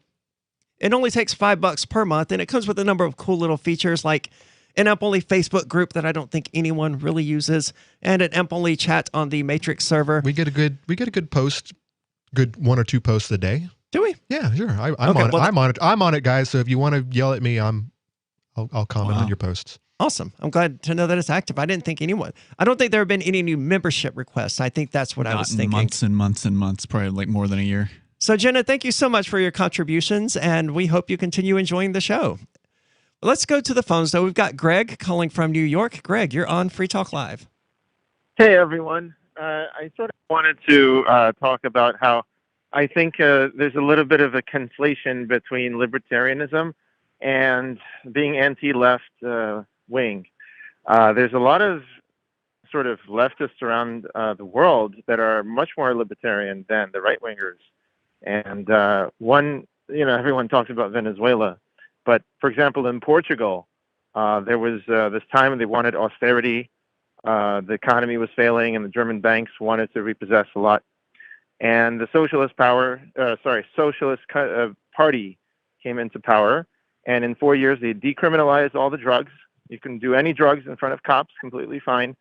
And, yeah, they put in safety nets, but then people returned to the country, and the economy actually improved. And then they ran again and won again on the economy. That's just one example. Of course, these socialists are not real, like socialists. It's social democracy, but they call themselves socialists. Why isn't that socialism? Well, because socialism is when you want to collectively own the organizations. Like, for example, you don't need the government for socialism. You can have, for example... No, you don't need the government for communism. You do need it for socialism. Well, what do you define socialism as? The government directly controlling all business and property. But representing the people, supposedly. Well, yes, obviously. They're not going to reveal their true interest, which is the pursuit of power. But at that level, if you look on Wikipedia, it's synonymous with state capitalism. So the state acting as a capitalist, owning everything, you could say... No, that's fat, but then you're talking fascism now. Yeah. Well, state capitalism, that's not fascism is where the private industry is still quote-unquote private, but completely regulated and controlled by the state, right? But isn't that state capitalism? Where you kind of own your business, but the state is really in control? I would say they are synonyms. Yeah, the lines start to blur because democratic socialism isn't traditional socialism in the classic sense of like Russian communism or whatever, but it is still socialism because the state could still take your business at any time they want to. So they regulate your business, they tax your business like fascism, but they may also decide to nationalize your business like they did in a bunch of industries in Venezuela, which they can do anytime that they want. So the only real difference is that in democratic socialism, the people can get together and they could vote to have your company taken away from you or to take some more money from you and redistribute it elsewhere. They could, or the politicians might just do it on their own volition. But that's just regular socialism, right? That's what this country is. It's just with a new name on it. I mean, that way they call it democratic socialism. That way Bernie Sanders can say that, oh no, this is different. To be fair, Ian did say the lines start to blur. Yeah, they really do. They do. I mean, when the state gets involved, it's kind of crappy either way. So, when you have the Holodomor in the Ukraine, it's because the state decided to enforce collectivization. And when you have the Irish potato famine in Ireland, earlier, it was because the state decided to enforce property rights of landlords over the people working in the field. So either way, if the state comes and decides to use force to enforce property rights or collectivization, it's usually bad. What I'm talking about, I'm a fan of libertarian socialism, and I'm talking about housing cooperatives where people voluntarily decide to live together and have, shares in a corporation, for example, or credit unions where they decide to lend to each other, which is going to become very important in this inflation, because you won't get good rates from commercial banks, but you will get it from credit unions, which is a form of socialism. That's what I mean by socialism when I say it. You mean credit unions when you mean socialism? I mean, if what you're talking about is collective voluntary ownership, I really don't think that you should taint that idea, which could be successful. Now, there have been some miserable attempts at it over the years, but there have been some successful communes. But, I think that you should be more specific because socialism is a system of government, and it's not a voluntary order in any way, shape, or form, and nor has it ever been. Thoughtco.com says a libertarian socialist is a libertarian that agrees with anarcho-capitalists. They agree with anarcho-capitalists that government is a monopoly and should be abolished, but they believe that nations should be ruled instead by work-share cooperatives or labor unions instead of corporations. Isn't that anarcho-syndicalism? I don't want to be ruled by anybody. That's what I always thought it was. I don't care what you are. I don't want to be ruled by you. Supposedly, I don't want to be ruled either. Yeah, supposedly Noam Chomsky is a libertarian socialist. Yeah, I don't. To me, it's like saying sovereign citizen. The two words cannot go together. You can be a libertarian and want to have collective ownership of things as long as it's done voluntarily. Cool. Yeah, cooperatives that are voluntary are all right with me. I have but then you talk about labor unions. As far as I've always seen throughout history, even right now to this day, labor unions are just strong arm their ways. They get their way. They force people to go their way or the highway, or we'll burn your building down. Or we'll throw a wrench through your window. I have never had good feelings about labor unions. Well, there aren't very many good connotations of the word syndicate, right? It's always a crime syndicate or something like that. And anarcho-syndicalism, or as what you just read, libertarian socialism, is the idea of basically creating these syndicates and putting them in charge of whatever industry their syndicates over. Yeah, that sounds like a bad idea to me. I'm not a fan. It might be pretty bad. There's two types. There's consumer cooperatives and producer cooperatives.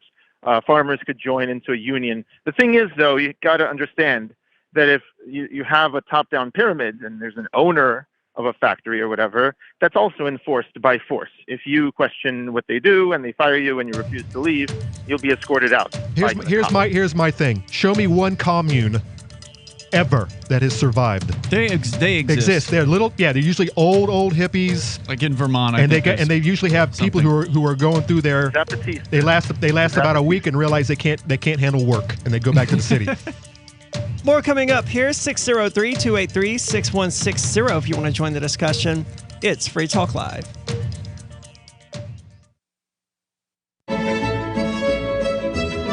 Carl Watner, longtime proponent of a voluntary society, died last December. You may have seen his articles published on his website, voluntarist.com, in his newsletter, The Voluntarist, the Mises Institute, or elsewhere over the last 40 years. His newest book, I Must Speak Out, Volume 2, The Best of the Voluntarist, is now available via Liberty Under Attack Publications. This 430-page second volume spans the years of 2000 through 2020 and includes articles by Carl Watner, Hans Hermann Hoppe, Karl Hess, Benjamin Tucker, George H. Smith, Lysander Spooner, Pete Eyre, Joyce Brand, and many others. I Must Speak Out is for the newly initiated, the veteran voluntarist, or anywhere in between. Buy the book now at libertyunderattack.com/voluntarist. For more great content on building a voluntary society and for Carl's extensive archives, check out voluntarist.com.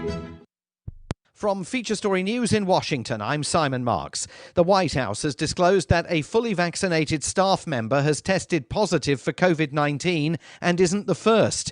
Meanwhile, on Capitol Hill, the congressional physician says the Delta variant has now been identified in the compound's buildings. Some members of Congress and staff members, also fully vaccinated, are reported to have tested positive for the virus. At the White House, Press Secretary Jen Psaki. If you are vaccinated, you are protected. If you get a case of COVID, it will be mild. If you are not vaccinated, you could be, we hope not, but among the people who go to the hospital and get very sick from the virus. The data is very clear. So part of our objective is also not to stoke fear among people who are vaccinated because the data is pretty clear about their protection. Thomas Barak, the man who headed Donald Trump's inaugural committee, has been arrested on federal charges. He plans to plead not guilty to accusations that he was lobbying on behalf of the United Arab Emirates between 2016 and 2018 without registering as a foreign agent as required by law. The British government says it will work with the nightclub industry on the imposition of vaccine certification for entry to venues. Many nightclub owners reacted angrily to Monday's announcement that from the end of September, clubbers will have to present evidence that they've been fully jabbed. Business Minister Paul Scully. We're talking about, especially places where there is, where ventilation might be an issue, where people are getting together in crowded areas. And we'll work through the detail, but what we want to do is give fair warning now, so that we can work through the detail with operators over the next few weeks. We are encouraging venue owners to be using this on a voluntary basis in the meantime. The head of the Tokyo Olympics is refusing to rule out the possibility that the Games might still be scrubbed. The opening ceremonies are due to take place on Friday, but a growing number of COVID cases in the Olympic Village have raised fresh questions about their viability. Billionaire Jeff Bezos has successfully blasted off into space and returned safely to Earth. The crew alongside him included both the youngest and oldest people ever to go into space. From FSN's New York bureau, Will Denzelo reports. Touching down after an 11-minute flight, Jeff Bezos said it was the best day ever. This was the first crewed flight on his new Shepard rocket, which was built by the Amazon founder's Blue Origin company. Also on board was Bezos' brother, an 18-year-old student, as well as 82-year-old Wally Funk, who finally made it to space after being a part of the Mercury 13 program back in the 1960s. Earlier this month, billionaire Richard Branson also journeyed into space with his Virgin Galactic company. William Denzelo, New York. From bureaus worldwide, this is FSN. Yep, we still do email. Drop your email address in the entry box at freetalklive.com, and you'll be kept in the loop with Free Talk Live.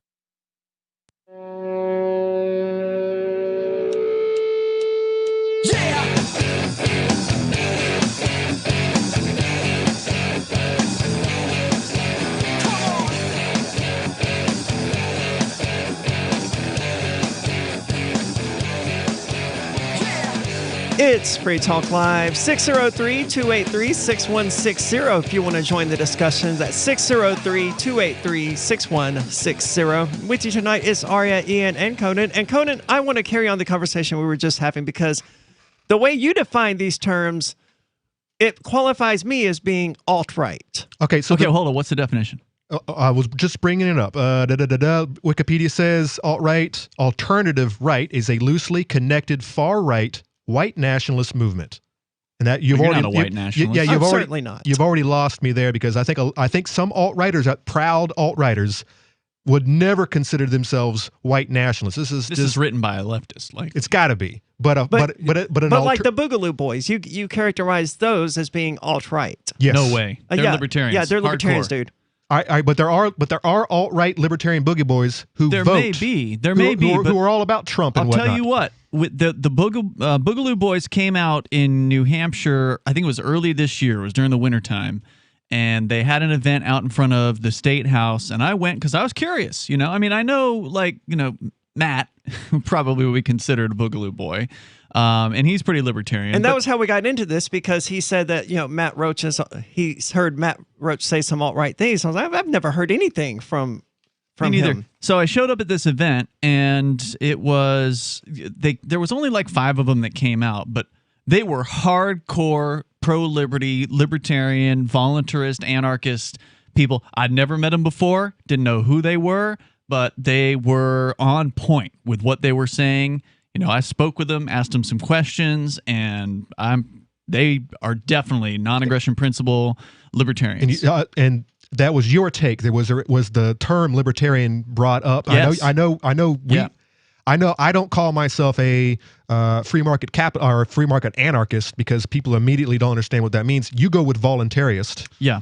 A lot of people don't know what libertarian, because I mean, Glenn Beck says he's a libertarian. Bill Maher says he's a libertarian. So you've already gotten libertarianism has already been drugged through the mud because of those two knuckleheads. Sure. Alt-rightism, I think, has different connotations depending on who's talking about it. If it's someone on Fox, if it's a pundit on Fox News talking about alt-right, he's talking about boog boys. He's talking about right-leaning libertarians who vote minarchists. If it's Bill Maher talking about it, or it's some left-wing guy, alt-right means white nationalism. So, I mean, I think it really depends on who you're talking to. So my question is, what would you call, as far as politically, what would you call a boog boy? Libertarian. But what if he voted for Trump? And he's all about, what if he's got a misguided libertarian? What if he's got a Trump sticker on his truck? A misguided libertarian. Possibly. I don't expect a libertarian to always be right. I know plenty of libertarians who were hoodwinked and voted for Trump. Yeah, and you correctly in the break brought up the libertarian to alt-right pipeline, where we lost last year, the last 4 years, we lost libertarians to the alt-right. Well, maybe because it depends on who's saying it. Maybe we should just say we lost libertarians to the right. Was it the alt-right, or was it just the more right-wing conservative voter base? I think a lot of them went alt-right. Maybe. I don't know what percentage of them did. And again, but they're not white nationalists, so some of them are. I mean, look at Christopher Cantwell. He used to be a libertarian. Okay, correct. All right, he is definitely an alt-righter. He's not the only one. He's the only one that we personally know. But Liberty Hangout used to be fairly strongly libertarian, right? And now they're just straight hard up alt-right. Yeah. And then Trump came along. Yeah, now they're just straight up Trump supporters and got everyone's hopes up. Alex Jones used to say things that sounded kind of sort of libertarianish, and now he's as alt-right as you can get. I don't know. Well, now that there's a Democrat in office, Jones is starting to sound more like old, angry Alex Jones again. He's not as pro-government as he was for the last 4 years prior to Biden. But check out freekeen.com, search for Boogaloo in the search, and you'll find an article and a video that I wrote, and Vincent edited the video together of some of the footage that. And these are the guys you met. These are the guys. There was like 5 of them out in front of the State House. January 18th was when I posted this story, and we talked to these guys extensively. I mean, from what they were saying publicly with their sort of prepared statements, I'm like, these guys sound libertarian. And where were they? Where were they? Out in front of the State House. No, where were they from? I'm sorry. New Hampshire. So, I mean, all right, what are the Proud Boys? Are they Boogaloo Boys? Are they alt-right? I don't know enough about their ideology to say. Proud Boys seem to be alt-right. Right. We've looked into the Proud Boys before here on Free Talk Live, and what does it mean or whatever. It seems to be a pro-Western ideology. Superiority of Western society. Western society superior. Men should be superior to women. Women, places in the kitchen. That kind of alt-right talking points. Yeah, definitely. Yeah. So to me, but they're not racist per se because they have. Aren't they? Yeah, aren't there Proud Boys of color? Isn't yes, like there the are. Yeah. isn't one like of the founders? Isn't their founder like a Cuban or something? Yeah. Well, I don't see Western society supremacy as being really an improvement over white supremacy. No, they're not a libertarian group at all. Yeah, it's just a different form of imperialism and colonialism. They want to go out and fight. They want to fight some Antifa, and that's what they go and do, basically. Okay. Yeah. So what do you characterize as being alt-right? Well, obviously, I don't know. No, I said that to Any me, definition that would include me as being alt-right is probably not accurate. to me, it has always been dependent on who is throwing it around. If it's a conservative throwing it around, I always considered the Book Boys to be a little alt-rightish. I would say that alt-right, gun-toting, maybe voted for Trump, has conservative values, has some Proud Boy values where they maybe think that men and women are different and they have their specialties and they should probably focus on what they're good at instead of all this equality that's being thrown around like the differences don't really mean anything. I would say that the alt-right, while not necessarily being white supremacist, it does require being a conservative, a social conservative, right, with some level of bigotry towards some group or another. But the right wing has frequently had bigotry involved in it, right? Over time. That's true. Are they? Who are they bigoted? Well, everyone's. So I guess the difference is, what's the difference between the social right and the alt-right? That's my question. I've actually just sent a message to Vincent, former co-host here on Free Talk Live, who sort of has been steeped in the alt-right for most of his adult life. He was in the alt-right when he first started on Free Talk Live a long time ago, or when he first started hanging out with us in Keene. And he has since moved in the very pro-liberty direction, but he still pays attention to that scene. So maybe he would be able to tell us what the difference is between sort of classic or standard right versus alt-right, because I can't say what it is. And as far as bigotry from the right, Aria, what are they really? I mean, so basically, I hate you because I think differently than you, or you think differently than I do, so I hate you. That's the bigotry that you're talking about. So who do conservatives really hate these days? Trans people. Really? Dude, that's why trans people are constantly 2021, we're still dealing with this? Oh yeah. Oh yeah, dude. Maybe I just been in Keene too long. It's so irritating, dude. But it's everywhere. It is the issue that America wants to fight. And are we talking real life, or are we talking like 4chan? We're not talking about being restricted to 4chan, but it's primarily on the internet. Absolutely. I mean, in my day-to-day life, I don't encounter any of this nonsense. That's where I'm coming from. I also live in New Hampshire now. And living in Keene for a decade too. Yeah, I also live in Keene, New Hampshire now, and not Mississippi, where I would encounter this nonsense on a daily basis. Is it possible? I'm just kind of speculating here. Classically, the right has always, at least in my experience or my observation, had to do with being, very Christian, very religious. Does the alt-right have that kind of baggage associated with it? Keep in mind, That's a good question. Keep in mind, I don't think so. Alt is alternative, and these people have embraced this term, which is thrown at them in a negative way, but they've embraced it because they consider themselves. I think they consider themselves to be the true right, and the right-wing conservative branch of people are the rhinos, the big spending. The supposedly small government, but they're just almost as big spending as their Democratic counterparts. I think Ian hit the nail on the head here, though, and that it's just that the alt-right doesn't have the Christian drapings of the classic right. What are your thoughts? Maybe you can help. 603-283-6160.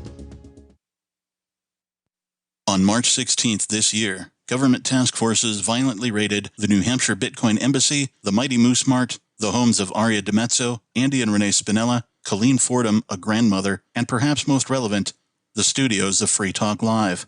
The Crypto Six were arrested. 4 were released on bail conditions, but Ian Freeman was held hostage for 69 days. Rich Paul, also known as Nobody, remains captive.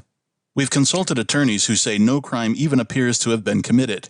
But that didn't stop the Joint Thug Task Force from ripping out wires from our broadcast stacks, taking Free Talk Live off the air, resulting in a violation of our and your First Amendment rights. You can visit thecrypto6.com to help, but as importantly, contact other media and tell them about this outrage. This case is likely to set precedent for cryptocurrency use well into your future. Help our fight for liberty and financial freedom at thecrypto6.com. There are basically two types of advertising, direct response and branding. Radio's great for direct response with its low cost to listener ratio, but audio can't be beat for branding, which is a longer term endeavor. You want to be the first thing that someone thinks of when they think about your product or service. If you have a local business that you want kept top of mind in your community, call the station. If you need national reach, Free Talk Live's got around 200 radio stations, millions of monthly listening sessions, can suit all budgets, and if we don't think we're right for you, we'll tell you. Email me, mark@freetalklive.com. Some of you asked, and now we've delivered. LRN.FM's live Keene, New Hampshire studio shows are now streamed in HD on Twitch. Visit our channel at twitch.lrn.fm and give it a follow. If you have Amazon Prime, you get one free subscription on Twitch. If you use it on our channel, Twitch will give LRN.FM a monthly piece of your Prime subscription cost. So please watch, follow, share, and subscribe to twitch.lrn.fm. That's twitch.lrn.fm. Phone records, financial and location data, Prism, Tempora, X-Keyscore, Boundless Informant.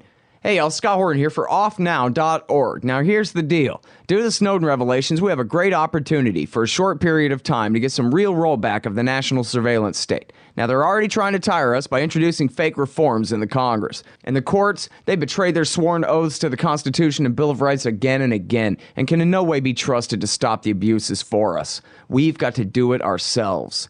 How? We nullify it at the state level. It's still not easy, but the Off Now project of the 10th Amendment Center has gotten off to a great start. I mean it. There's real reason to be optimistic here. They've gotten their model legislation introduced all over the place, in state after state. I've lost count, more than a dozen. You're always wondering, yeah, but what can we do? Here's something important, something that can work if we do the work. Get started cutting off the NSA support in your state. Go to offnow.org. If you want to know the latest about Free Talk Live before we go on the air, all you need to decide is how you want it delivered. It's your choice. Visit news.freetalklive.com to receive our usually weekly news updates by email. Plus, we have a Twitter account at twitter.freetalklive.com, and you can follow us on the decentralized Mastodon platform at toot.freetalklive.com. So please follow us at toot.freetalklive.com and sign up for our emails at news.freetalklive.com. Looking for a great real estate investment? Consider New Hampshire, which is ground zero for the Liberty Movement. Your first call should be to Mark Worden from Porcupine Real Estate. He's more than just a real estate agent. He's your New Hampshire concierge. Where are the best places to live? Do you want farm, city, the burbs, or forest? Do you want a duplex or multifamily building so that renters pay your mortgage? There are homes in all price ranges in New Hampshire, and Mark can help with financing too. Invest in Liberty and property. Mark Worden can help. PorcupineRealEstate.com. Got Telegram? You can follow our channel there and discuss show prep with other listeners at telegram.freetalklive.com.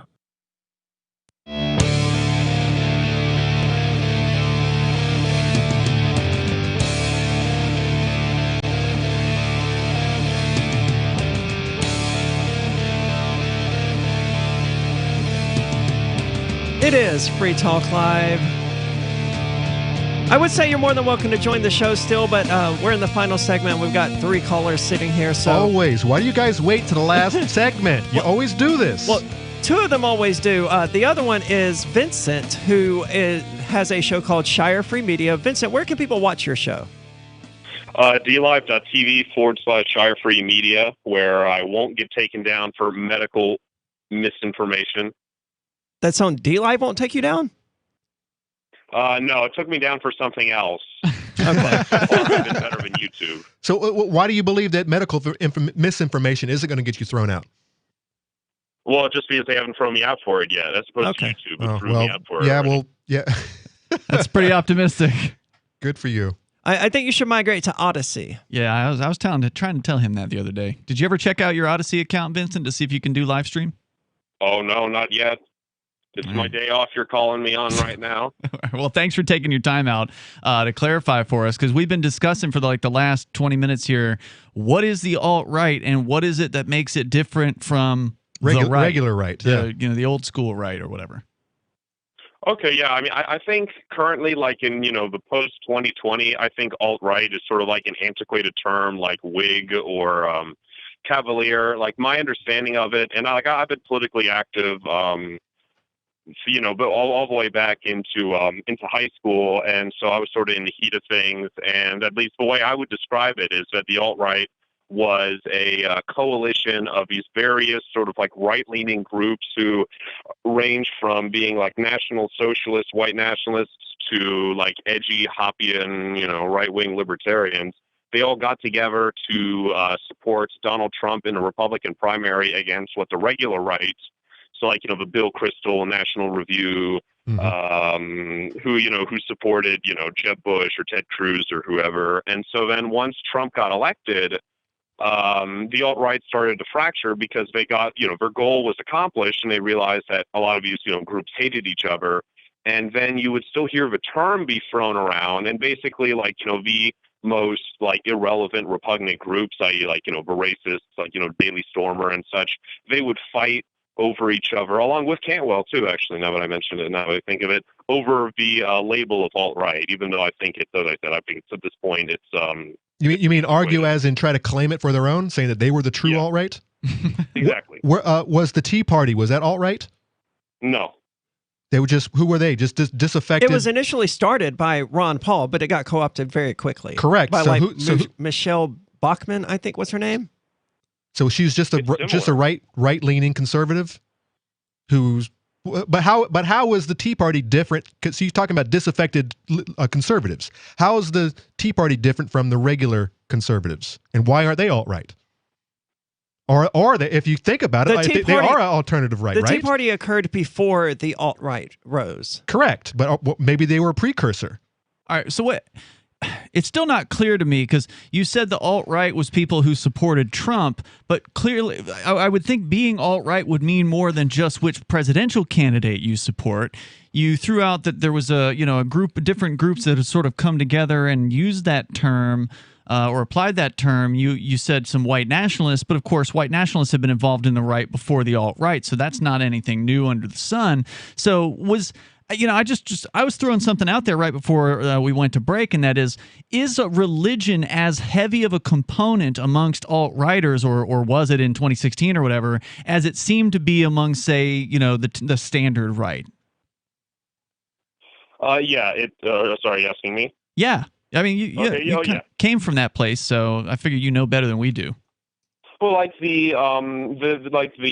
standard right, I suppose could be described as like people who are either I guess sort of like Kennedy Catholics who used to be Democrats or now, but it's pretty much, when you think of a religious right, you think of evangelicals, and I'd say that the alt-right is much more like it's like fire and brimstone. They're based in this really, at least for me, like theologically problematic thing.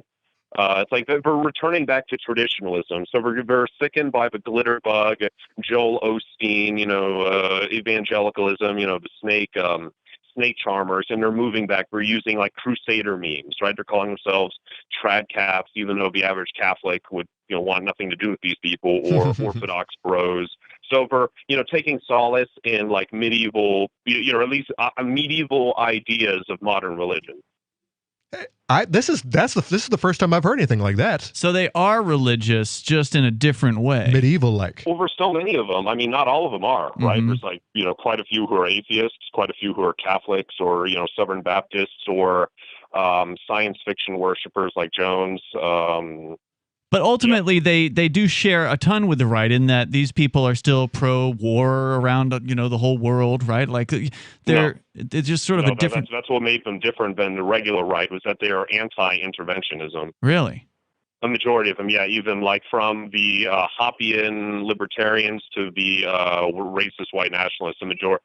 Like I don't even think the majority. I think almost all of them were anti-war, and that's why a lot of non-traditional people supported Trump, was because he was less of a warmonger than Clinton. Arguably, he was the least warmongering of all of the right-wing candidates. I mean, he didn't start any new wars. Yep.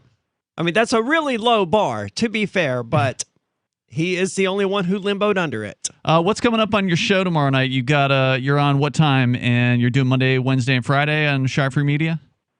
Absolutely, yeah. I decided to move back to 10 p.m. just because I have nothing worth waking up early for. And, cool. That means you're not competing with us anymore. That's good. I got to support my my other night owls. People need conspiracy theories in the middle of the night, and that's what I want to provide for them. All right. So awesome. what's coming up? DLive.tv/Shire Free Media. Yes, exactly. Thank you. What do you got coming up tomorrow? Do you get anything planned for the show already? Oh, Son of Sam. The Son of Sam. Wasn't he a murderer? He's a serial killer, right? Was that the clown one? Was it the clown guy? No, that's John Wayne Gacy. No, Son of Sam and his ties to the elite, to the point where we're going to, and he's not the scary one I'm going to talk about. The scary one are the people that he's afraid of. Ooh. Sounds like it's going to be a great show. Is dlive.tv/Shire Free Media? Yes. Check him out. Thanks, Vincent, for the call tonight, man. Thanks, man. Yeah, we appreciate it. Good to hear from you as well. I think that cleared up a little bit. It did, and I don't have any way of disagreeing with him. I do think the alt-right is a deprecated term that it's a slur for sure, and it's not just being thrown around by the left. Well, it no longer has any political relevance. The alt-right no longer exists. Obviously, it does, because people like Cantwell want it. They want to be the alt-right. But there isn't an alt-right. All of these groups fractured away from being the alt-right. So now it's just a boogeyman conception that people are still throwing around to scare people. Yeah. I think there are alt-righters out there. I think they exist. I don't know that they're actually white nationalists. There may be people out there saying, "Hey, I'm the alt-right," but whether or not they're actually, the alt-right doesn't seem to really exist. Well, of course. Now that Wikipedia has added on the white nationalist tag, maybe people are distancing themselves from it because they don't want I don't agree with that. But if you're going to distance yourself, then maybe it's dead in the water. It's possible. David, you're on Free Talk Live. Yeah, I just heard in the last hour's current news cycle, I heard it live in the voice of Scott Gottlieb, former director of the FDA. Sounded like a threat to me. The way, if you should listen to it on the internet yourself, it's all over the news. And what was he saying? He said in relation to the COVID virus, the Delta mutant strain of it, that, quote, most people who have either not been vaccinated or have not gotten the COVID already are likely to get infected with the Delta variant. And that's not, he said it so that mean that you are going to get it. You are definitely going to get it. If you haven't been vaccinated and you haven't already had it, you're going to get it. And it's going to be the worst virus of your entire life. And it sounded very ominous, so you should listen to it for yourselves. But I took it as a threat. It sounded very much like a threat. Well, it's only a threat if he's going to give you the virus himself, right? Well, just listen to the guy's tone of voice. It sounded very inappropriate. Scott Gottlieb in the news cycle just today, and it's worth listening to. Okay, well, thank you for the call tonight, David. I don't know what strain of COVID I had. I never actually got tested for COVID because, there was no reason to. But I don't really know that I even had it, other than the loss of smell and taste for 7 weeks or whatever. But, people are going to get sick. And the virus, the COVID-19 virus, is going to evolve. Next, there will be an Epsilon strain and all of these others. It's a cold.